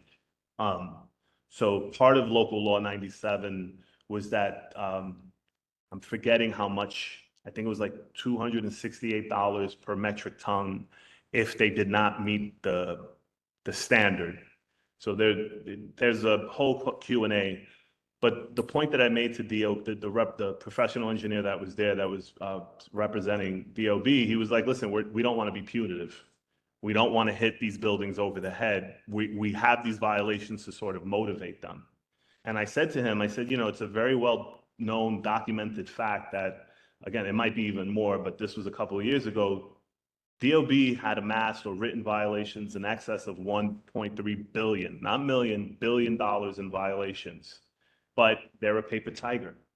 Unless that building owner comes to the buildings department to request a permit, they may not necessarily have to deal with that issue. It's only when you're a homeowner, you have an illegal occupancy in your basement and you need a permit because you want to get a kitchen remodel, electrical, plumbing, whatever it is, they'll say, oh, hey, wait a minute, you got all these violations, you got to handle them. And then they'll negotiate. So my point is, you know, we have these rules in effect. And I think that as city agencies, especially in light of the fact that the Adams administration keeps asking for what's called as budget cuts, PEGs, the plan to eliminate the gap between what we have and what we don't have, or, you know, tax revenue. If you're asking for PEGs from agencies, then that means that we're hurting financially. But Community Board 12 is in very danger. This is my issue of like trying to pay our bills this year at the end of the year because we're just running out of money. We think OMB is taking our money, but that's a whole nother conversation. But that's where we're at. And I think that when you couple everything that's going on, there are easy ways to make money in the city. And all the angle parking that you see on White Plains Road is illegal. That's not the way it's supposed to be. People parking in the safety zones or the loading zones on White Plains Road is illegal. People double parking on Baychester. All the trucks, the tractor trailers parked in the median on 222nd Street or the Myriad Avenue Bridge, everywhere. We're aware of it as a community board. We make the complaints. Since I've come back, I've been on super on a tear of calling 301 to make these complaints. And really it's been radio silent. But I wanted to address the issue with the bike lanes because I know the constituents come to us, and that's part of our job. Part of our job is being an ombudsman. We're supposed to listen to these complaints, but this is why they do it. This is why they put the bike lanes in. This is why the bus lanes are important. And they have I forget what it's called, but it's a plan. There's a streets plan for the whole city of New York. And the mayor ran on this. He said he was going to build 150 lanes of bike lanes and bus lanes.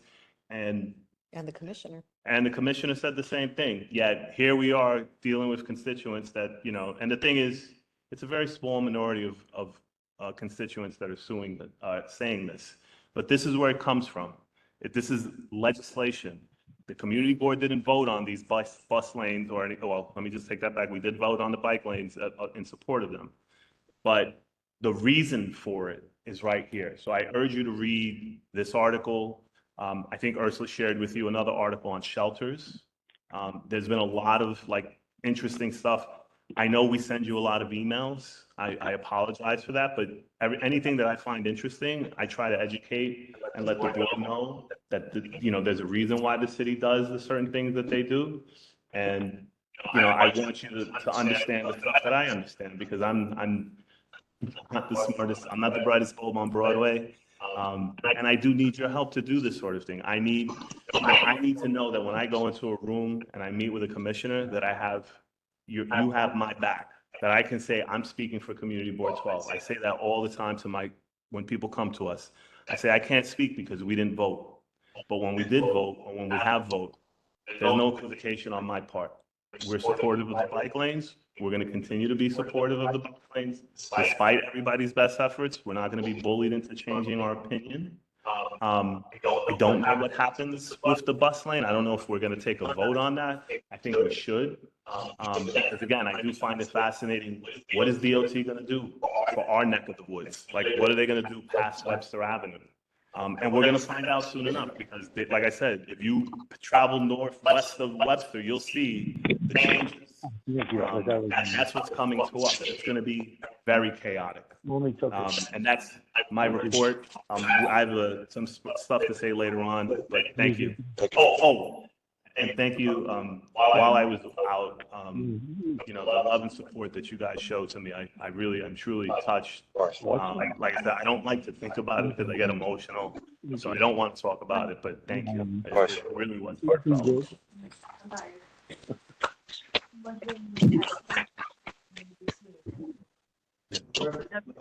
Yeah.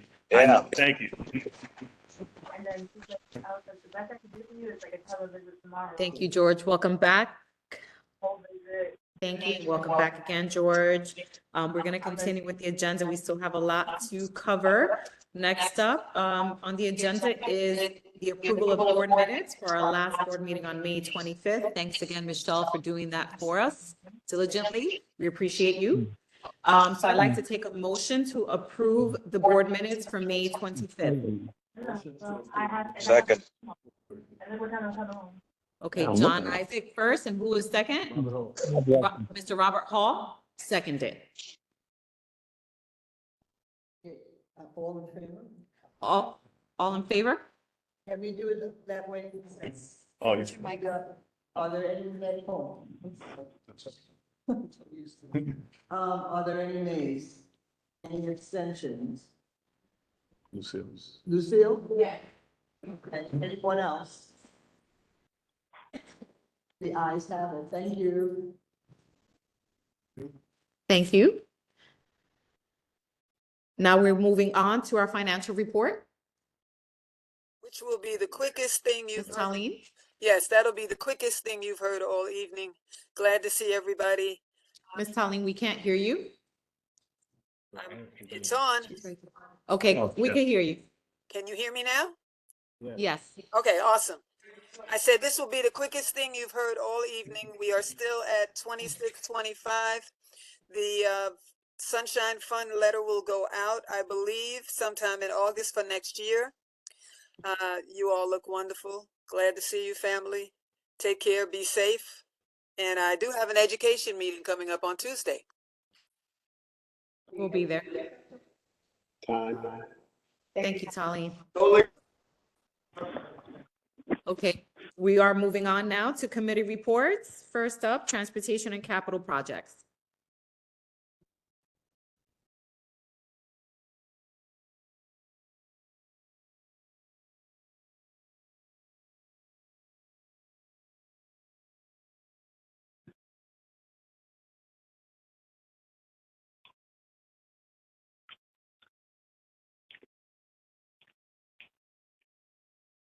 Carmen, unmute yourself.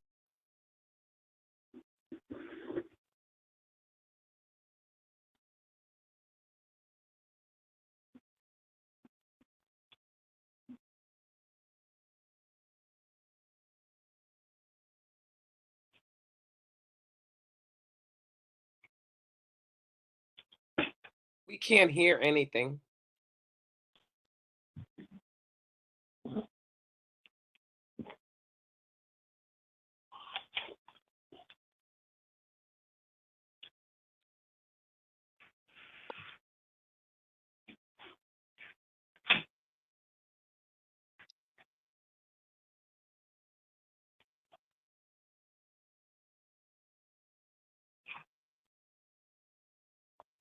The host has to unmute themselves.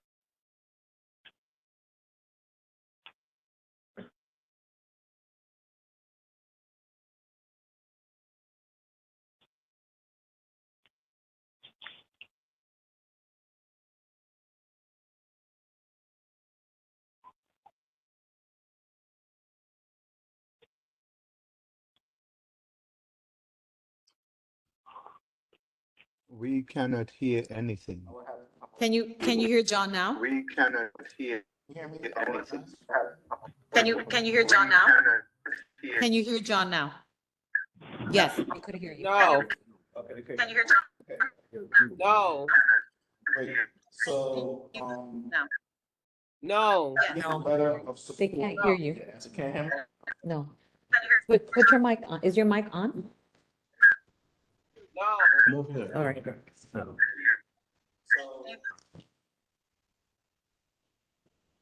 Sorry about that, guys.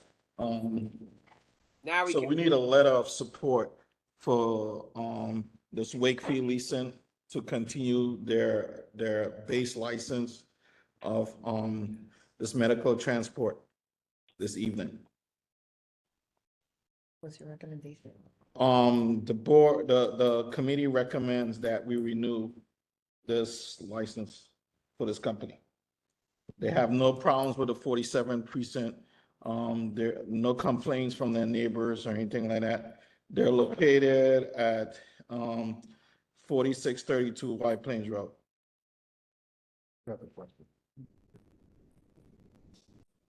A motion the Can we report. get a motion to approve? No, first we have need a motion to accept the Yes. report committee. from the committee, and then we need a motion to send a letter. Motion to accept. Second. Okay, got your first and your second. Can you identify yourself when you say, Look, motion and who accept and who second the motion? Clinton. Clinton, thank you. If I say don't hear on that. Okay. Clinton, Mike, second. There you go. Okay. Well, Now we need a motion to send a letter in support of, the Wakefield Leasing Maintenance Corporation. Anthony? please, thank you. Robert Hall. Thank you. This is for Michelle, so she can hear you. Anthony Reed. Also, on the record, I just want to let you guys know that Miss Ortiz was on last week, and she, or when we met, and she was complaining about the traffic, and the noise around Corner Street where she lives. That's where the new, the guys that came earlier, they want to. Materials. Yeah, Baychester Materials, and it is an issue over there at Corner Street. You know, they have the asphalt place over there already, and they always have recycling places. So, yeah, but they're right. They're actually really close to her though. They're at the, across the street from sanitation. We checked their address. Yeah. Yeah. Okay. Yeah. Okay, great. And, coming up, I'm actually want all the elected officials that's on to pay attention to what's going on with these guys flying up and down the street with these racing cars.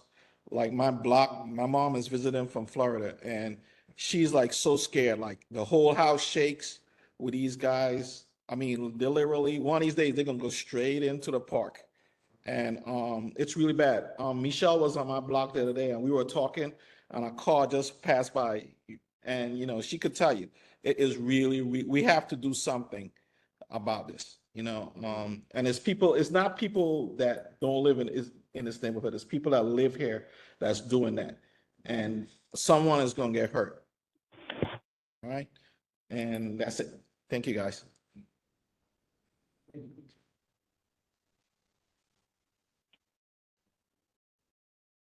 I'll try and make it as brief as I can for both motions. I'm gonna ask for one thing, and then I'll just double it. All those in favor of approving the minutes and the letter of support, say aye. Aye. Aye. Those who say nay. I can't vote because I'm not on the, Any you can't see extensions? my beautiful face, so I'm a Any no vote. recusals? The ayes have it. Thank you.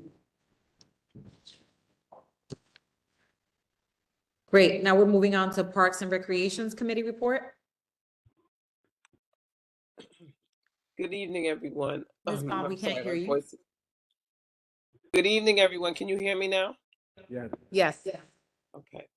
My voice is a little bit raspy. I've been a bit under the weather, but so on June 13th, Parks and Rec Committee had a meeting.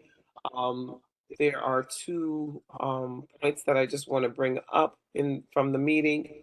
One is that when we need to vote on a letter of support, and we have just let me go right for, I'm sorry, I'm getting ahead of myself.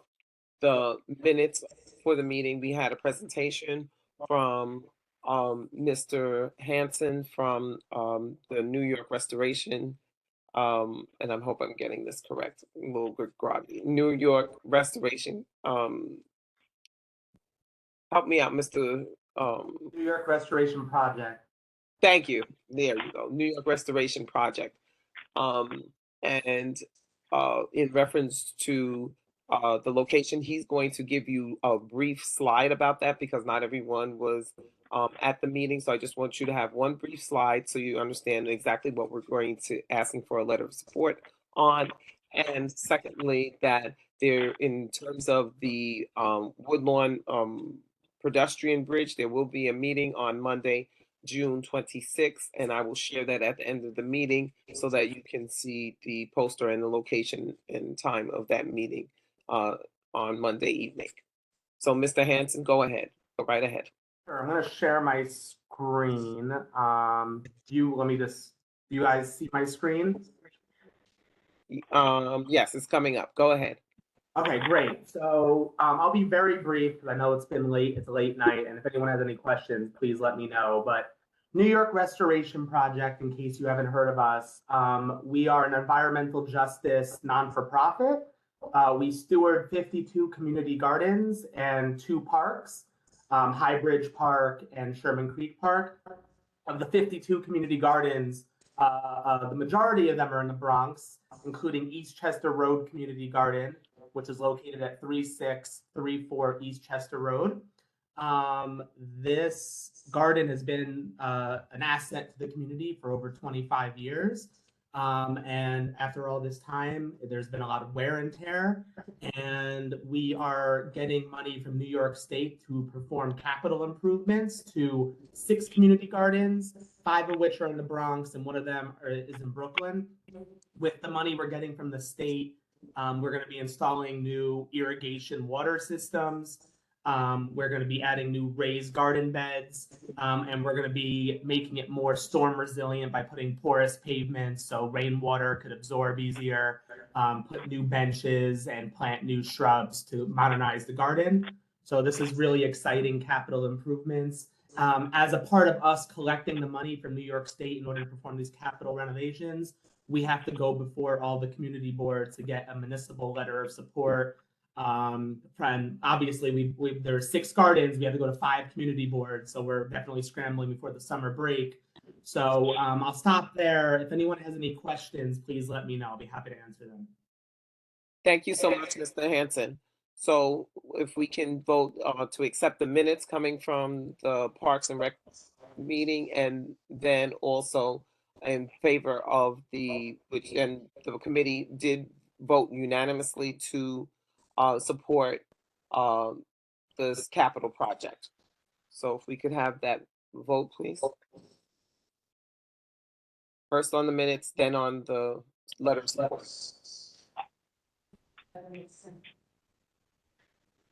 Michelle made a motion to accept. Can we get a second? John Isaac, second. To accept the committee report.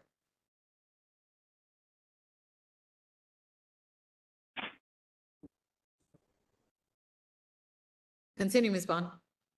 Okay, so we just have to take, I thought it was, all right. Well, all we have to do now is just vote on the letter of support. So that was the minutes. Now we just need the letter of support. Can I have a motion for the letter of support, please? Motion to accept the letter. Luke Sabados put in a motion to approve the letter of support. And who did the second? Mr. Robert Hall seconded. Okay. We can't hear anything on this end, so it's a little awkward.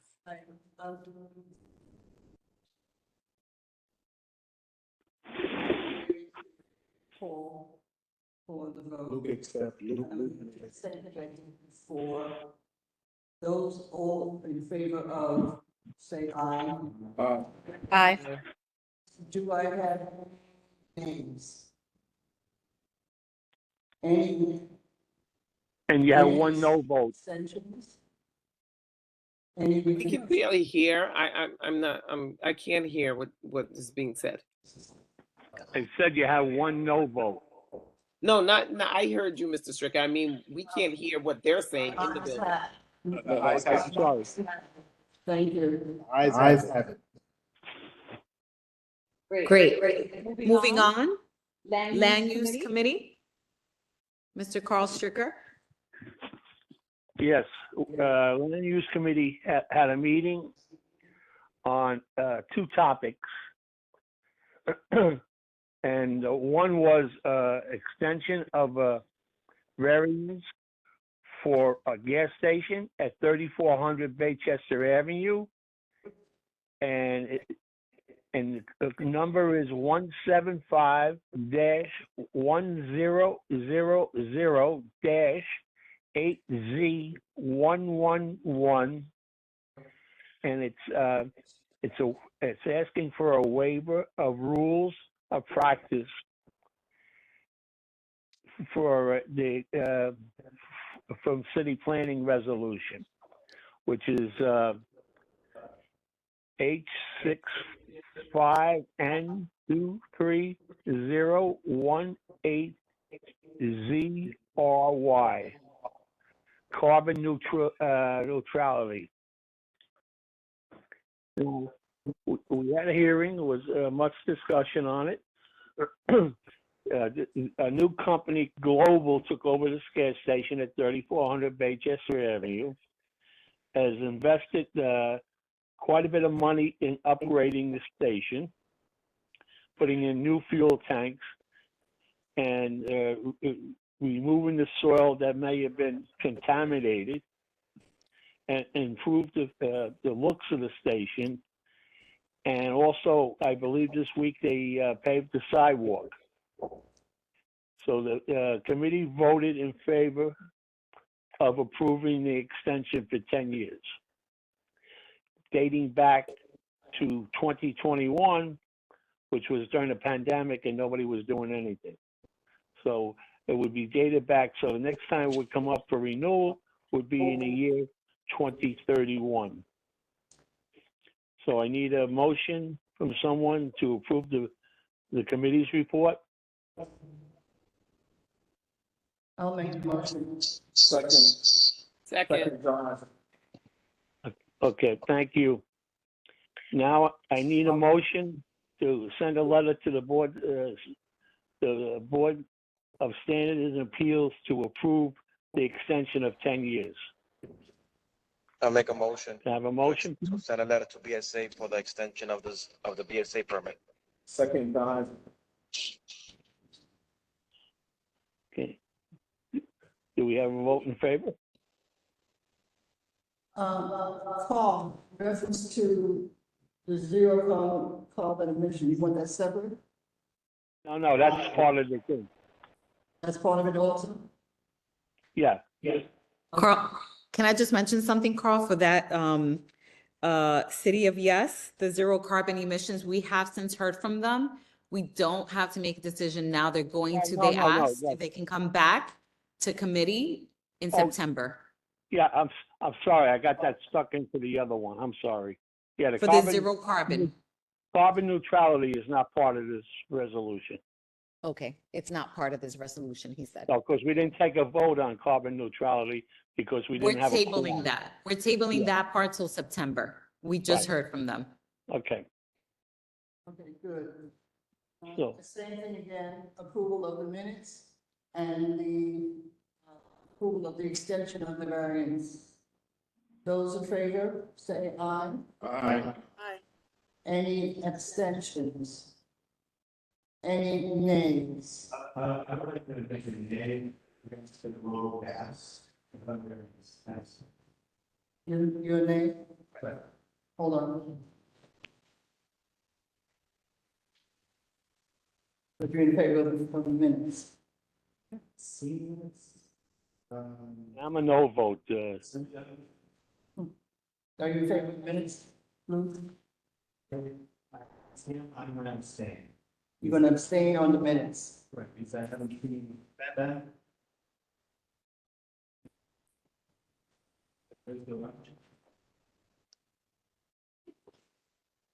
And you're saying nay on the, Yeah, I'm saying nay on global gas, and I'm going to abstain on the minutes because I haven't received.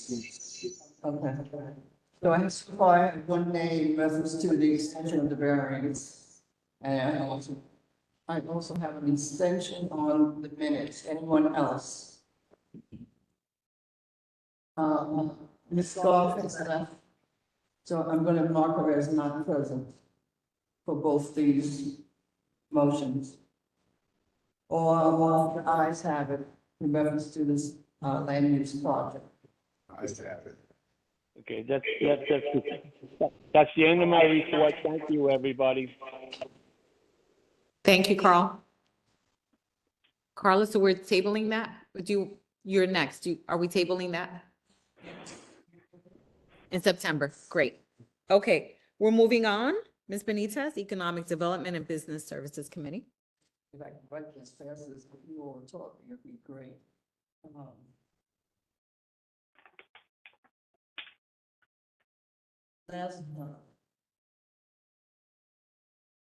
Last Thursday, the Economic Development had a big meeting to go over the renewal of Peppers at 4564 White Plains Road.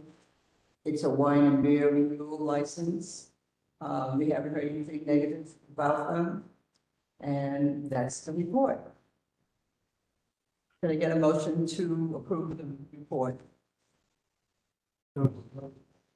Second, John's. Bruce Boss is first. In reference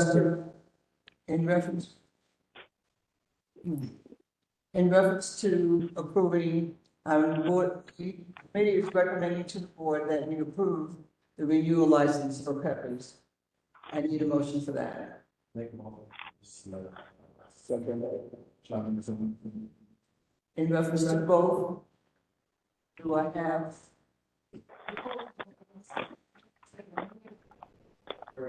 Okay.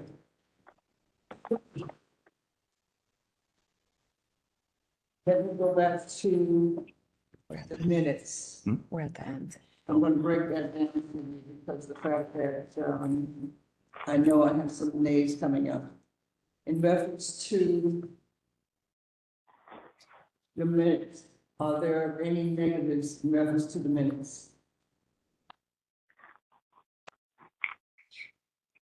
No? Okay. In reference to renewal, do I have a negative? A negative? No? Okay. So I have an aye for both. Unanimously, no abstentions, no negatives, no recusals. Thank you very much. This has been very sweet. The ayes have it. Thank you, Ms. Benitez. All right, we're moving on. We have one last item on our agenda under new business. Actually two. The first, you heard Kiara earlier from the Bronx Borough President's Office about the Code of Conduct and the survey. Please make sure you fill those out as soon as possible for the survey, and Code of Conduct is due by July 7th. And then the last topic of conversation that we have is regarding the shelters, sanctuary homes.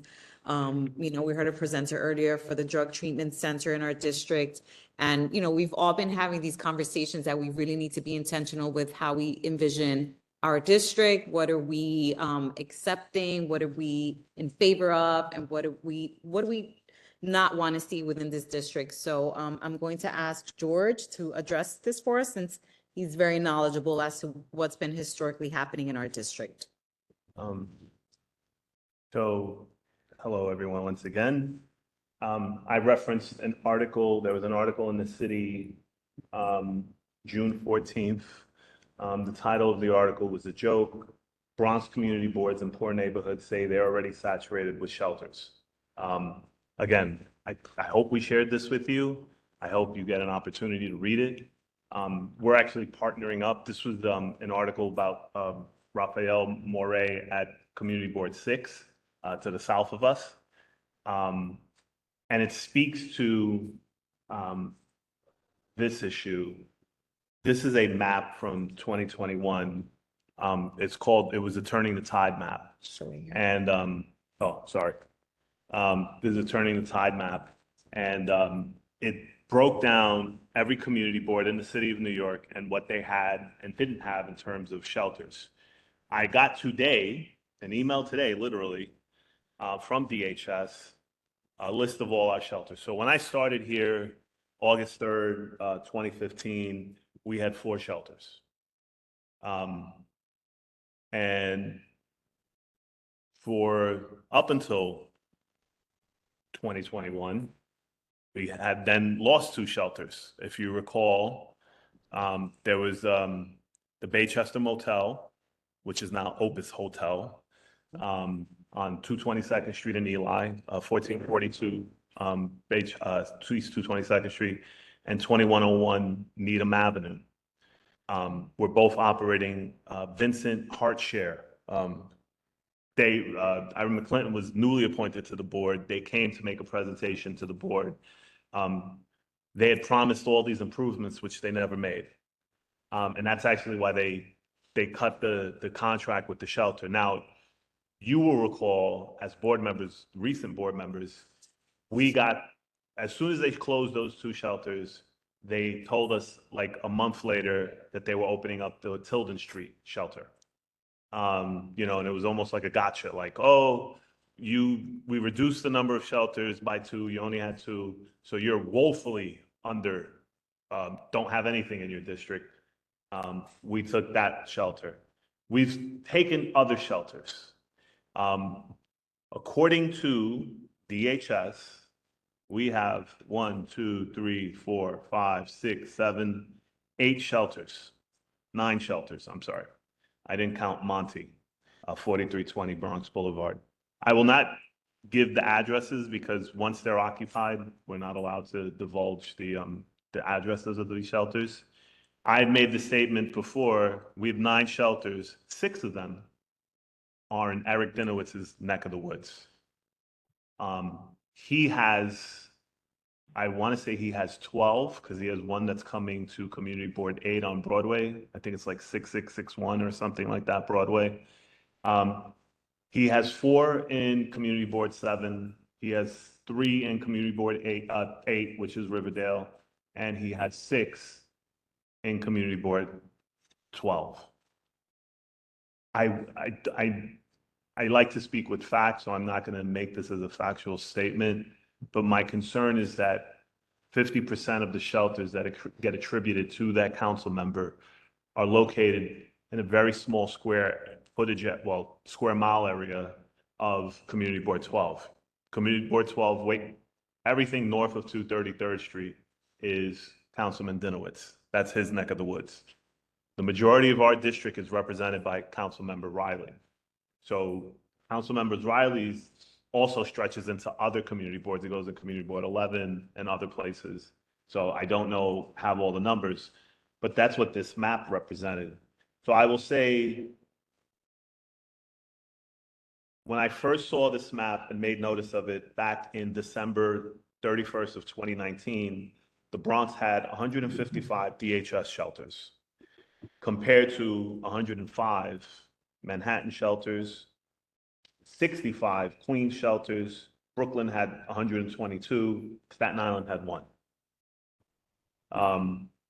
And as you know, during the de Blasio administration, they combined HRA and DHS to be one agency under the leadership of Stephen Banks. This was the last map that I got, March 31st, 2021. And the numbers dramatically changed. Manhattan went from 104 in July of 2019 to 114 shelters, 15 stopgap locations closing under Turning the Tide, and 31 temporary commercial hotels to do COVID-19. The Bronx went from 154, we lost shelters, to 129 shelters, to 25 stopgap locations under Turning the Tide, and 2 temporary emergency commercial hotels to combat COVID-19, one of which was 4747 Bronx Boulevard. If you recall, they opened up as a COVID shelter. We had a big fight about that as well. They do this one in alphabetical order. So Brooklyn went from, in 2019, to having 124 shelters to having 130 shelters. 20 stopgap locations, 17 temporary shelters. Queens went from having 64 to having 75 shelters, and Staten Island still only has 1. For board members that recall, I put a demographic sheet together based on city planning's numbers. I shared it with everyone. I'll share it again, but I have to update the numbers. And this just doesn't impact our board. And that was the conversation that I was having with DHS. And that's why I say, like, I try to be respectful. The Bronx has shouldered the burden of homelessness for a very long time. Other parts of the city were contributing far more to the homeless shelter system, or contributing people, clients, individuals, citizens, our people, our citizens, into the shelter system, and they weren't doing their fair share. And I think what we've come up with for budget consultations, this is our one chance as as a community board. We do budget consultations, we meet with the agencies individually, and we discuss borough-wide issues, not district issues. So I can't sit there and say, oh, you know, you gave us 8 shelters, blah, blah, blah, blah, blah. But I point to the numbers here. Even now, I mean, they're trying to make the contention that Brooklyn now has one more shelter. This is based in 2021 than the Bronx. But in 2019, it went from 154 shelters and Brooklyn had 124. So we were beating them by 30. What changed? There's no change in this. The only difference is, and that's what I wanted to speak to you guys about, because it's not just about shelters. What do we want this district to look like? We've had people come before us as a community board for supportive housing, mental health issues. We've been very supportive. I think maybe too supportive. And again, I'm only talking, or I try to talk when I speak to the agencies, with what the community board votes for. So I guess what I'm trying to ask you, and I want us to have a very serious conversation. Community Board 6 is trying to muster all the other, put all the other community boards together to have this conversation with DHS. But I make the case, places like Community Board 12, they rezone White Plains Road. Right now, White Plains Road is mostly one-story taxpayers. So from AD Avenue, where our district begins on White Plains Road, all the way up to 243rd Street, it's mostly one-story taxpayers. Buildings like ours are rare. We're a 3-story building. You don't see that mostly. Right across the street, you see a 2-story, but at the end of the block, you see 1-story. Right at the end of this block, there's 1-story, and then it continues up until 233rd, with certain exceptions. That's going to change. And the contention that we're making now is that we're letting the real estate industry dictate where these shelters are being placed. The issue with Praxis is that Praxis bought a building, built it out, did everything that they did, and then they went to DHS and said, hey, this is our portfolio. You pick where you want to put the shelters. And that's what's happening. Mark Stagg is a prolific developer in the Bronx. The fear with Stagg is that he does have a relationship with DHS. And I forget the development company that built the site on Tilden Street. If anybody remembers, they can blurt it out. It was initials. It was like HKF or something like that, development. What was it? Yeah, SKD, thank you. Yeah. So they came before us, and the gentleman actually told us, he was like, listen, I turned over my list of buildings that I had coming online, and DHS said, oh, we'll take this one. And I know that wasn't a conversation that happened on Monday, and by Friday they made a decision. That was a conversation that took a very long time, because you have to negotiate the price. You have to basically negotiate the price and the terms of the agreement, and you get lawyers involved, and everybody knows that it doesn't, that's not something that happens overnight. It's a process. And all I'm saying to DHS is that you should involve community boards earlier in that process. Because the idea that you just notified, that somebody at DHS, whether it was the commissioner or not, said, oh yeah, we're now going to open up Praxis, that it's just hard to swallow. But at the same time, just to show that I'm not heartless, we do have this issue, and we have to have this conversation. And so the last thing I'll say on this is that we should be considerate of that fact. I don't think that we have to change our policies on supportive housing for those with drug addiction or mental health issues or whatever it is. I think that we should be supportive of those efforts of housing those people. But I think that it should be a mix. If you followed the news in the last year, one of the more controversial things that de Blasio did was that he rezoned Soho. And a lot of people in Soho were pissed off that he rezoned it because they wanted to build affordable housing. My contention is that Soho is perfect for it because Soho is already overdeveloped. You could stick 1,000 new apartments in Soho in the middle of Midtown or at the end, and it wouldn't impact anything. It's an older community, and I'm not talking about age. I'm just saying that the buildings are there, the infrastructure is already there, the subways are there, everything is there. They're not here. So if all the new construction that's coming up here is all supportive housing, then people might feel a different sort of way about wanting to move here. If all they see are supportive housing and people with services related. If you recall several years ago, well, it opened up in the last year, but several years ago, we took a diversion center, which was run by the Department of Health to deal with people who were suffering from mental health issues and drug issues.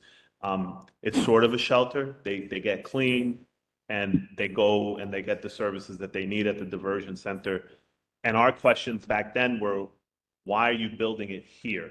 Why are you building it in Community Board 12? Because we're not the #1 district for EDP complaints, but we were the #1 district for 911 calls in the Bronx.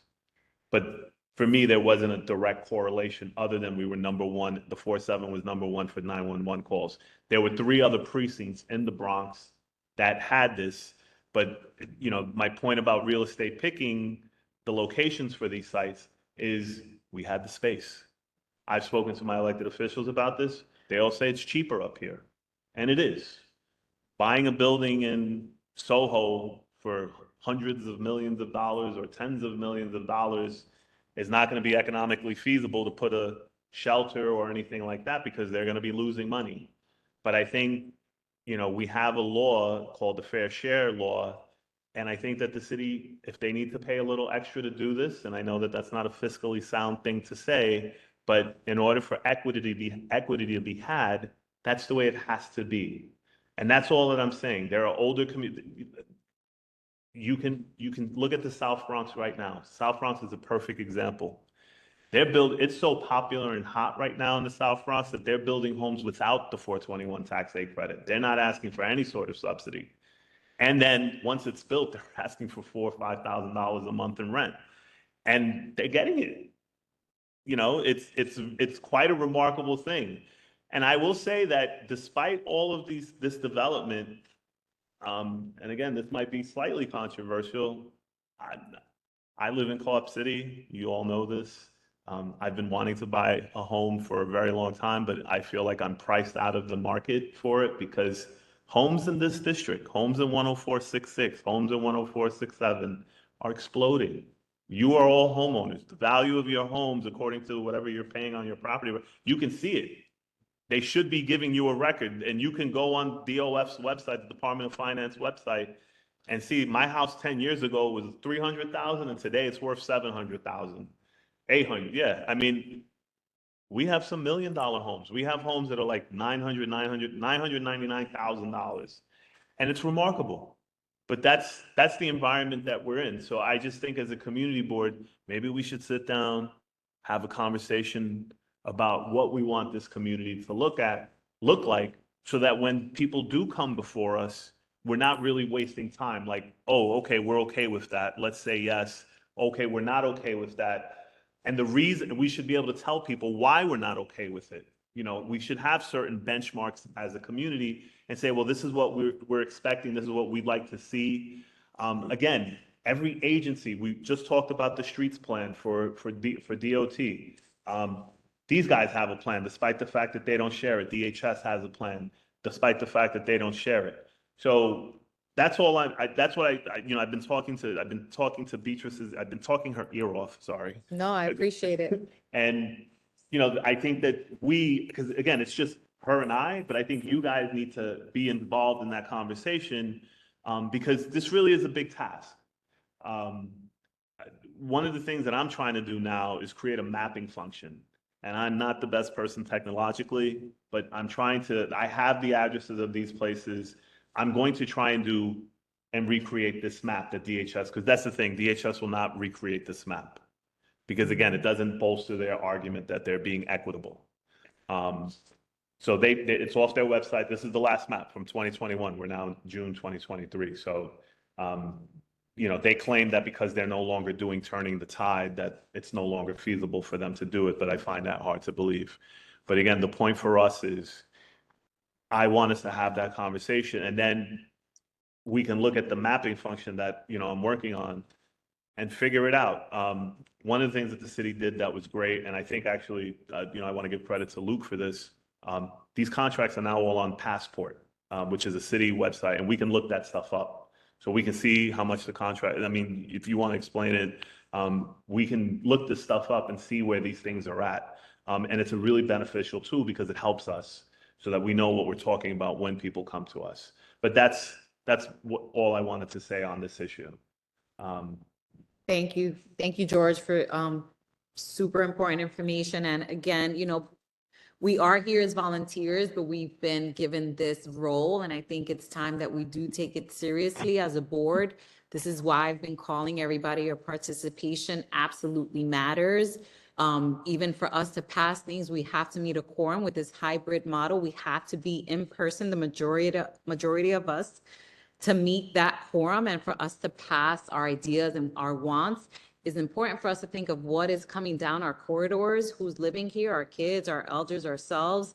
And so, we have been accepting of certain things, but I think it's time that we take a stance as a board as to what we want to see. And so we'll be asking everybody to really participate, look at your emails, pay attention to the meetings and the things that we are sharing, because we are coming across a lot on our board. And if we don't pay attention, things will be passed. We are advisory, so things are passed, but at least if we take a stance on it, then it'll be on record. Yes, Mr. Hall.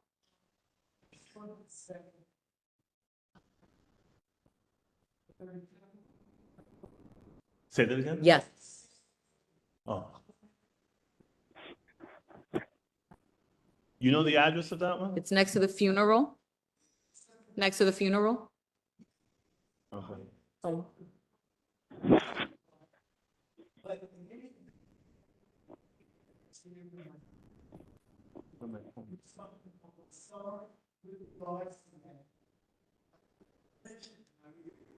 Right. Those of us online could not hear what Mr. Hall is saying. We appreciate that, everybody. Thank you, Mr. Hall, and those that are doing their homework, please, the more information you bring to us, we're more powerful together. And so we're asking everybody to do your due diligence and homework. We did not hear what Mr. Hall said. Those of us online did not hear what Mr. Hall said. Right.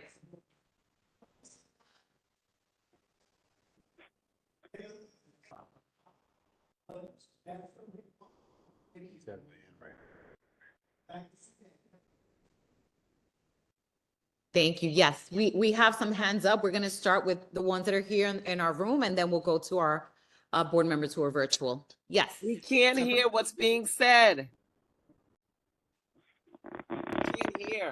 We can't hear. The host repeat what's being said. I can hear. Beatrice, nobody can hear what's going on. Oh, yeah, it's okay. Yeah, sorry. They can't hear us, obviously. Let me call someone.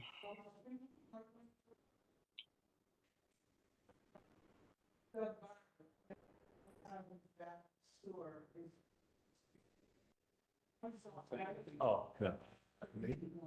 Can you please tell them that the people online cannot hear what's being said in the meeting? Thank you.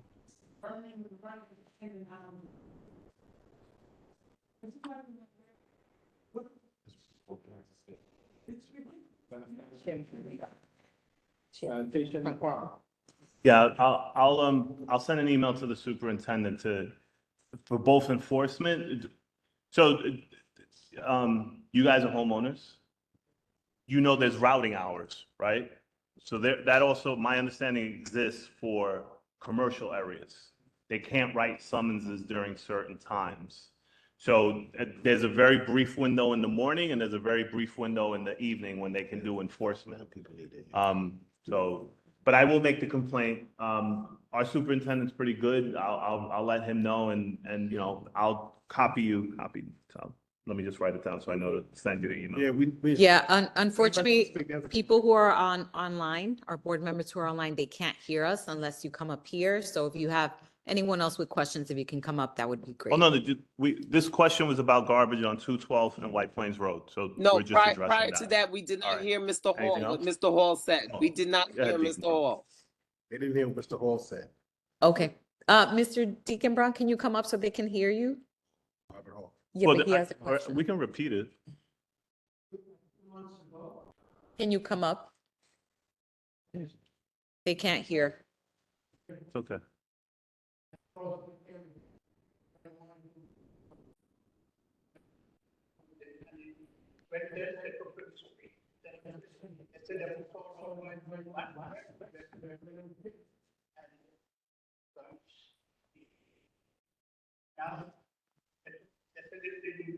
They didn't want to redevelopment, they didn't want something. That was their residence, and that was their children residence. My question is, this is happening around up there, do we have the stamina or the zeal or the energy to get out there and do the same? That's what we're asking for that energy, so that we can. It's going to take all of us. Can you come up here so they can hear you? Did you want to say something? No, that's all right. Hey, I just wanted to note that building 739 East Gun Hill Road, it was put on the housing lottery about 5 days ago. So unfortunately, the lowest AMI is 130%, which for a one person starts at $73,000.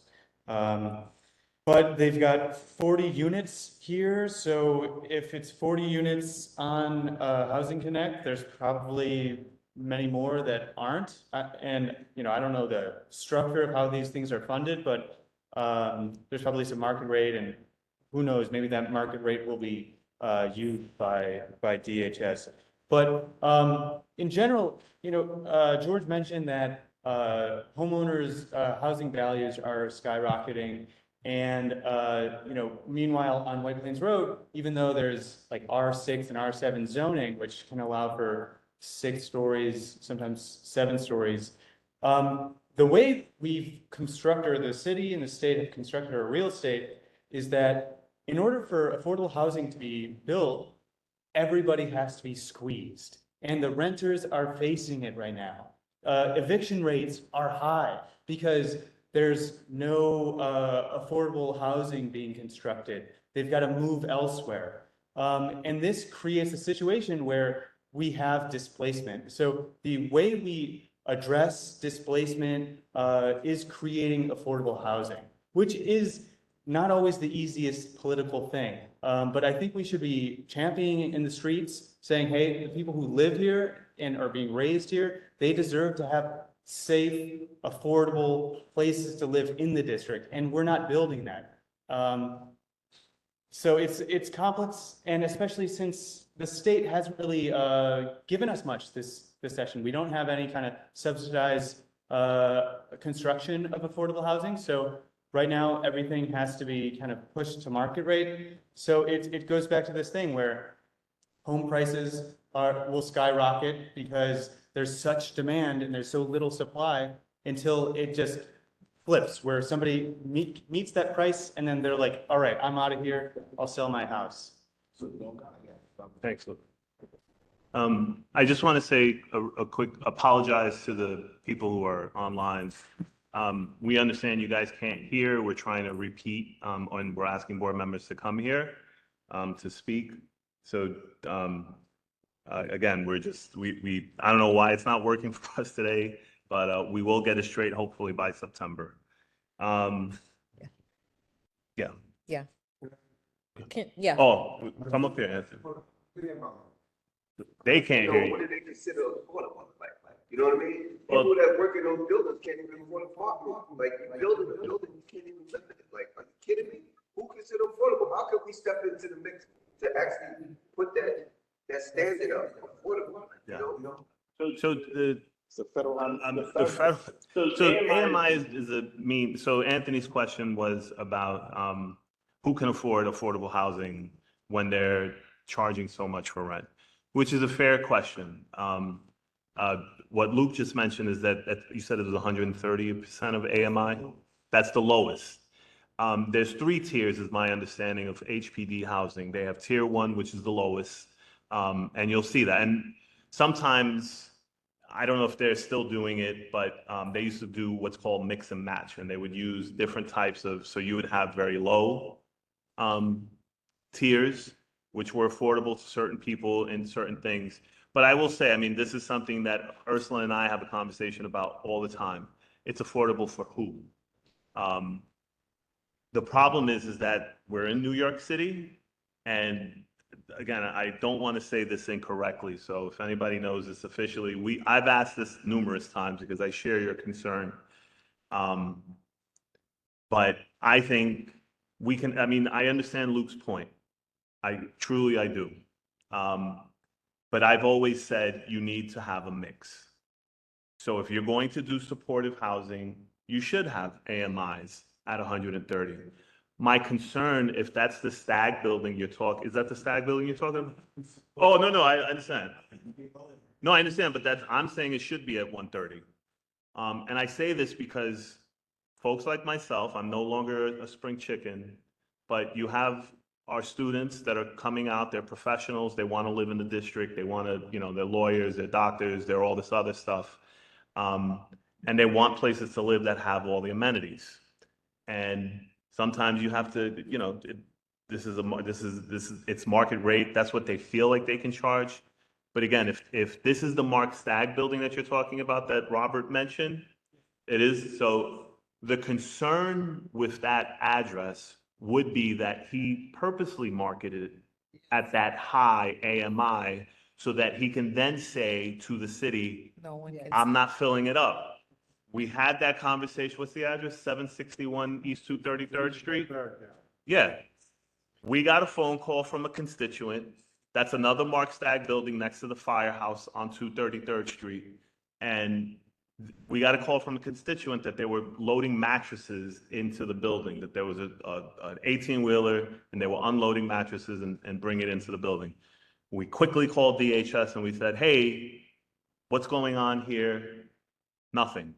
If you board members recall, for those who've been here for a little bit, we had to squeeze Mark Stagg in order to get Adolfo Carrion, who is now the HPD commissioner, to come to the board to speak to us about that address. And he promised that it was never going to be a shelter. But again, my suspicion with developers like Mark Stagg is that they do this purposely, Right. because he's going to then come back and say, nobody's paying my $2,800 a month rent or my $3,200. I don't know what the rents are, but whatever, 130%. So a family of, and that's the thing, that number for all of us is a set number. So you'll see it in the lottery. Like it'll tell you what the price range, and they advertise this everywhere. So again, my suspicion with his type of developments is that he will turn it over to DHS when he doesn't get the response that he's expecting. He did that at 3677 White Plains Road, if everybody remembers that address. That's where what's the supermarket that's over there? Western Beef. Thank you. He did that, built it market rate, beautiful building, marble top counters in the kitchen, decked out everything, wonderful looking building. I think he got like 11 or 15 people to live there, like normal people signed leases. And I guess because he wasn't getting what he wanted, he quickly went to DHS and they turned that site into a permanent shelter. And just think, again, I have my own feelings, but again, we didn't have an opportunity to vote on that. That wasn't something that came before the board, and that's the problem with a lot of this. Mark Stagg doesn't come to the city for funding. When he builds his property, he builds them. He gets the financing, he builds it, and then again, he knows that at some point in the future, he's gonna turn it over to DHS and get that rent roll from DHS because he's gonna sign a contract with Praxis. That's what he did at 4339 White Plains Road.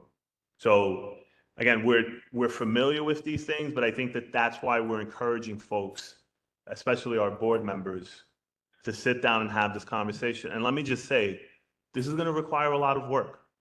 This is going to be having conversations with city planning, having conversations with HPD, learning all the facets of the financing, learning what AMI is and understanding it better. Because I do agree that, like, you know, why should we be treated like we live in lower Manhattan when the market rates for over here is not that? It shouldn't be that, but that's what we get lumped into.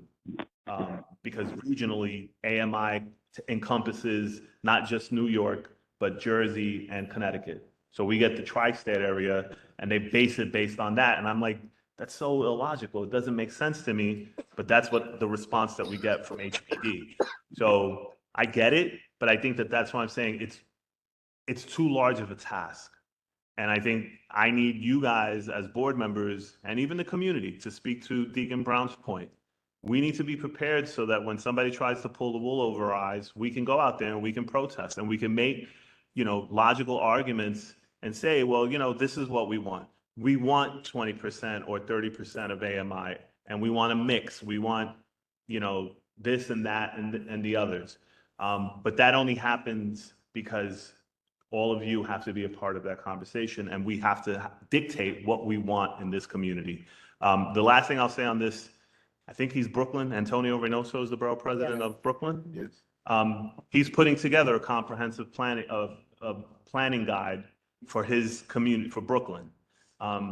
You know, I think we could do it on just for our community board, but that might lead to, you know, all the other districts in the Bronx following suit as well. Because like I said, this is not a genius idea by me. This is something that Antonio Reynoso is leading in Brooklyn. I think we could be doing the same thing.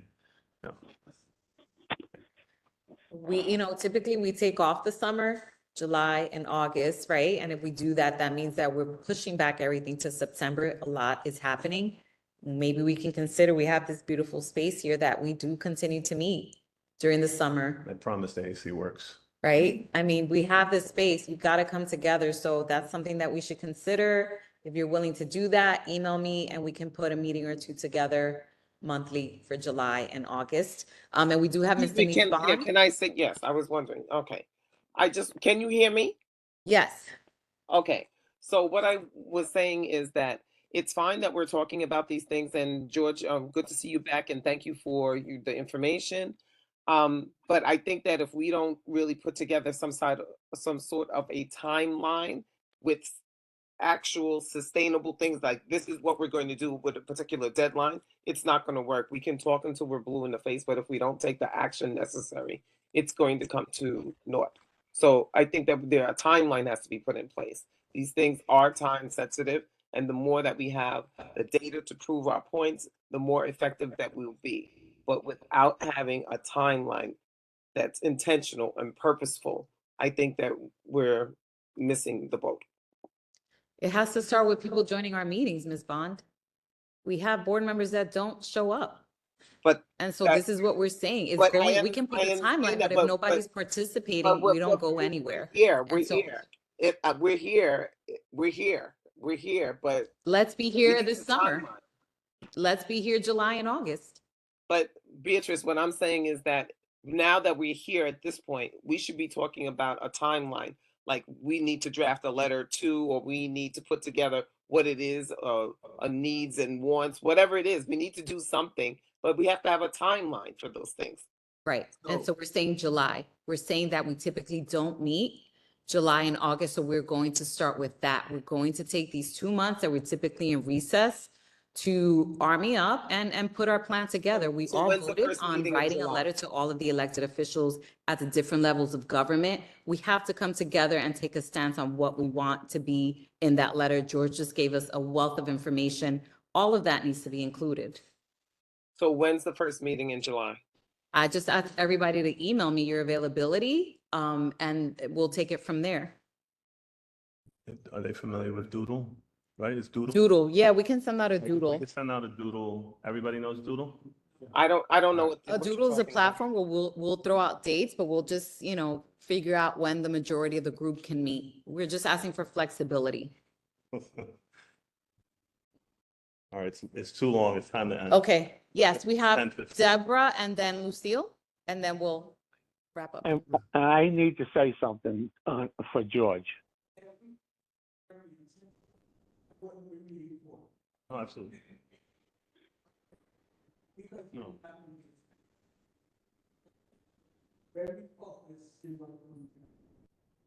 Thank you. Yes. Lucille?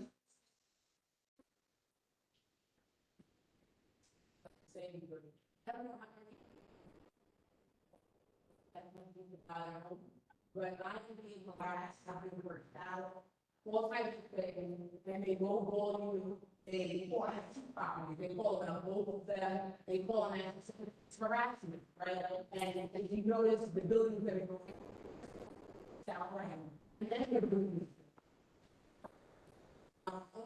When you get this kind of my local family property, they want to see if you rent it out for what they appraise the apartment worth. That also reminds us with regard to these, like I said, we can afford that price. The other rates that are going on. So I think also when you think about the book market, when you got,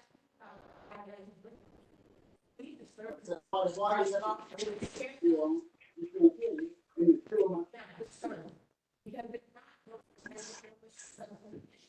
one thing out of the because they are displaced from their. But from a social service perspective, there's a lot of things that we need to consider. Like children go to school, children things that they saw. The original principal in Brooklyn, they expect to bring those schools. And so, if they're looking at things, these are the and I think that our taxes, I think, Yes. so people, I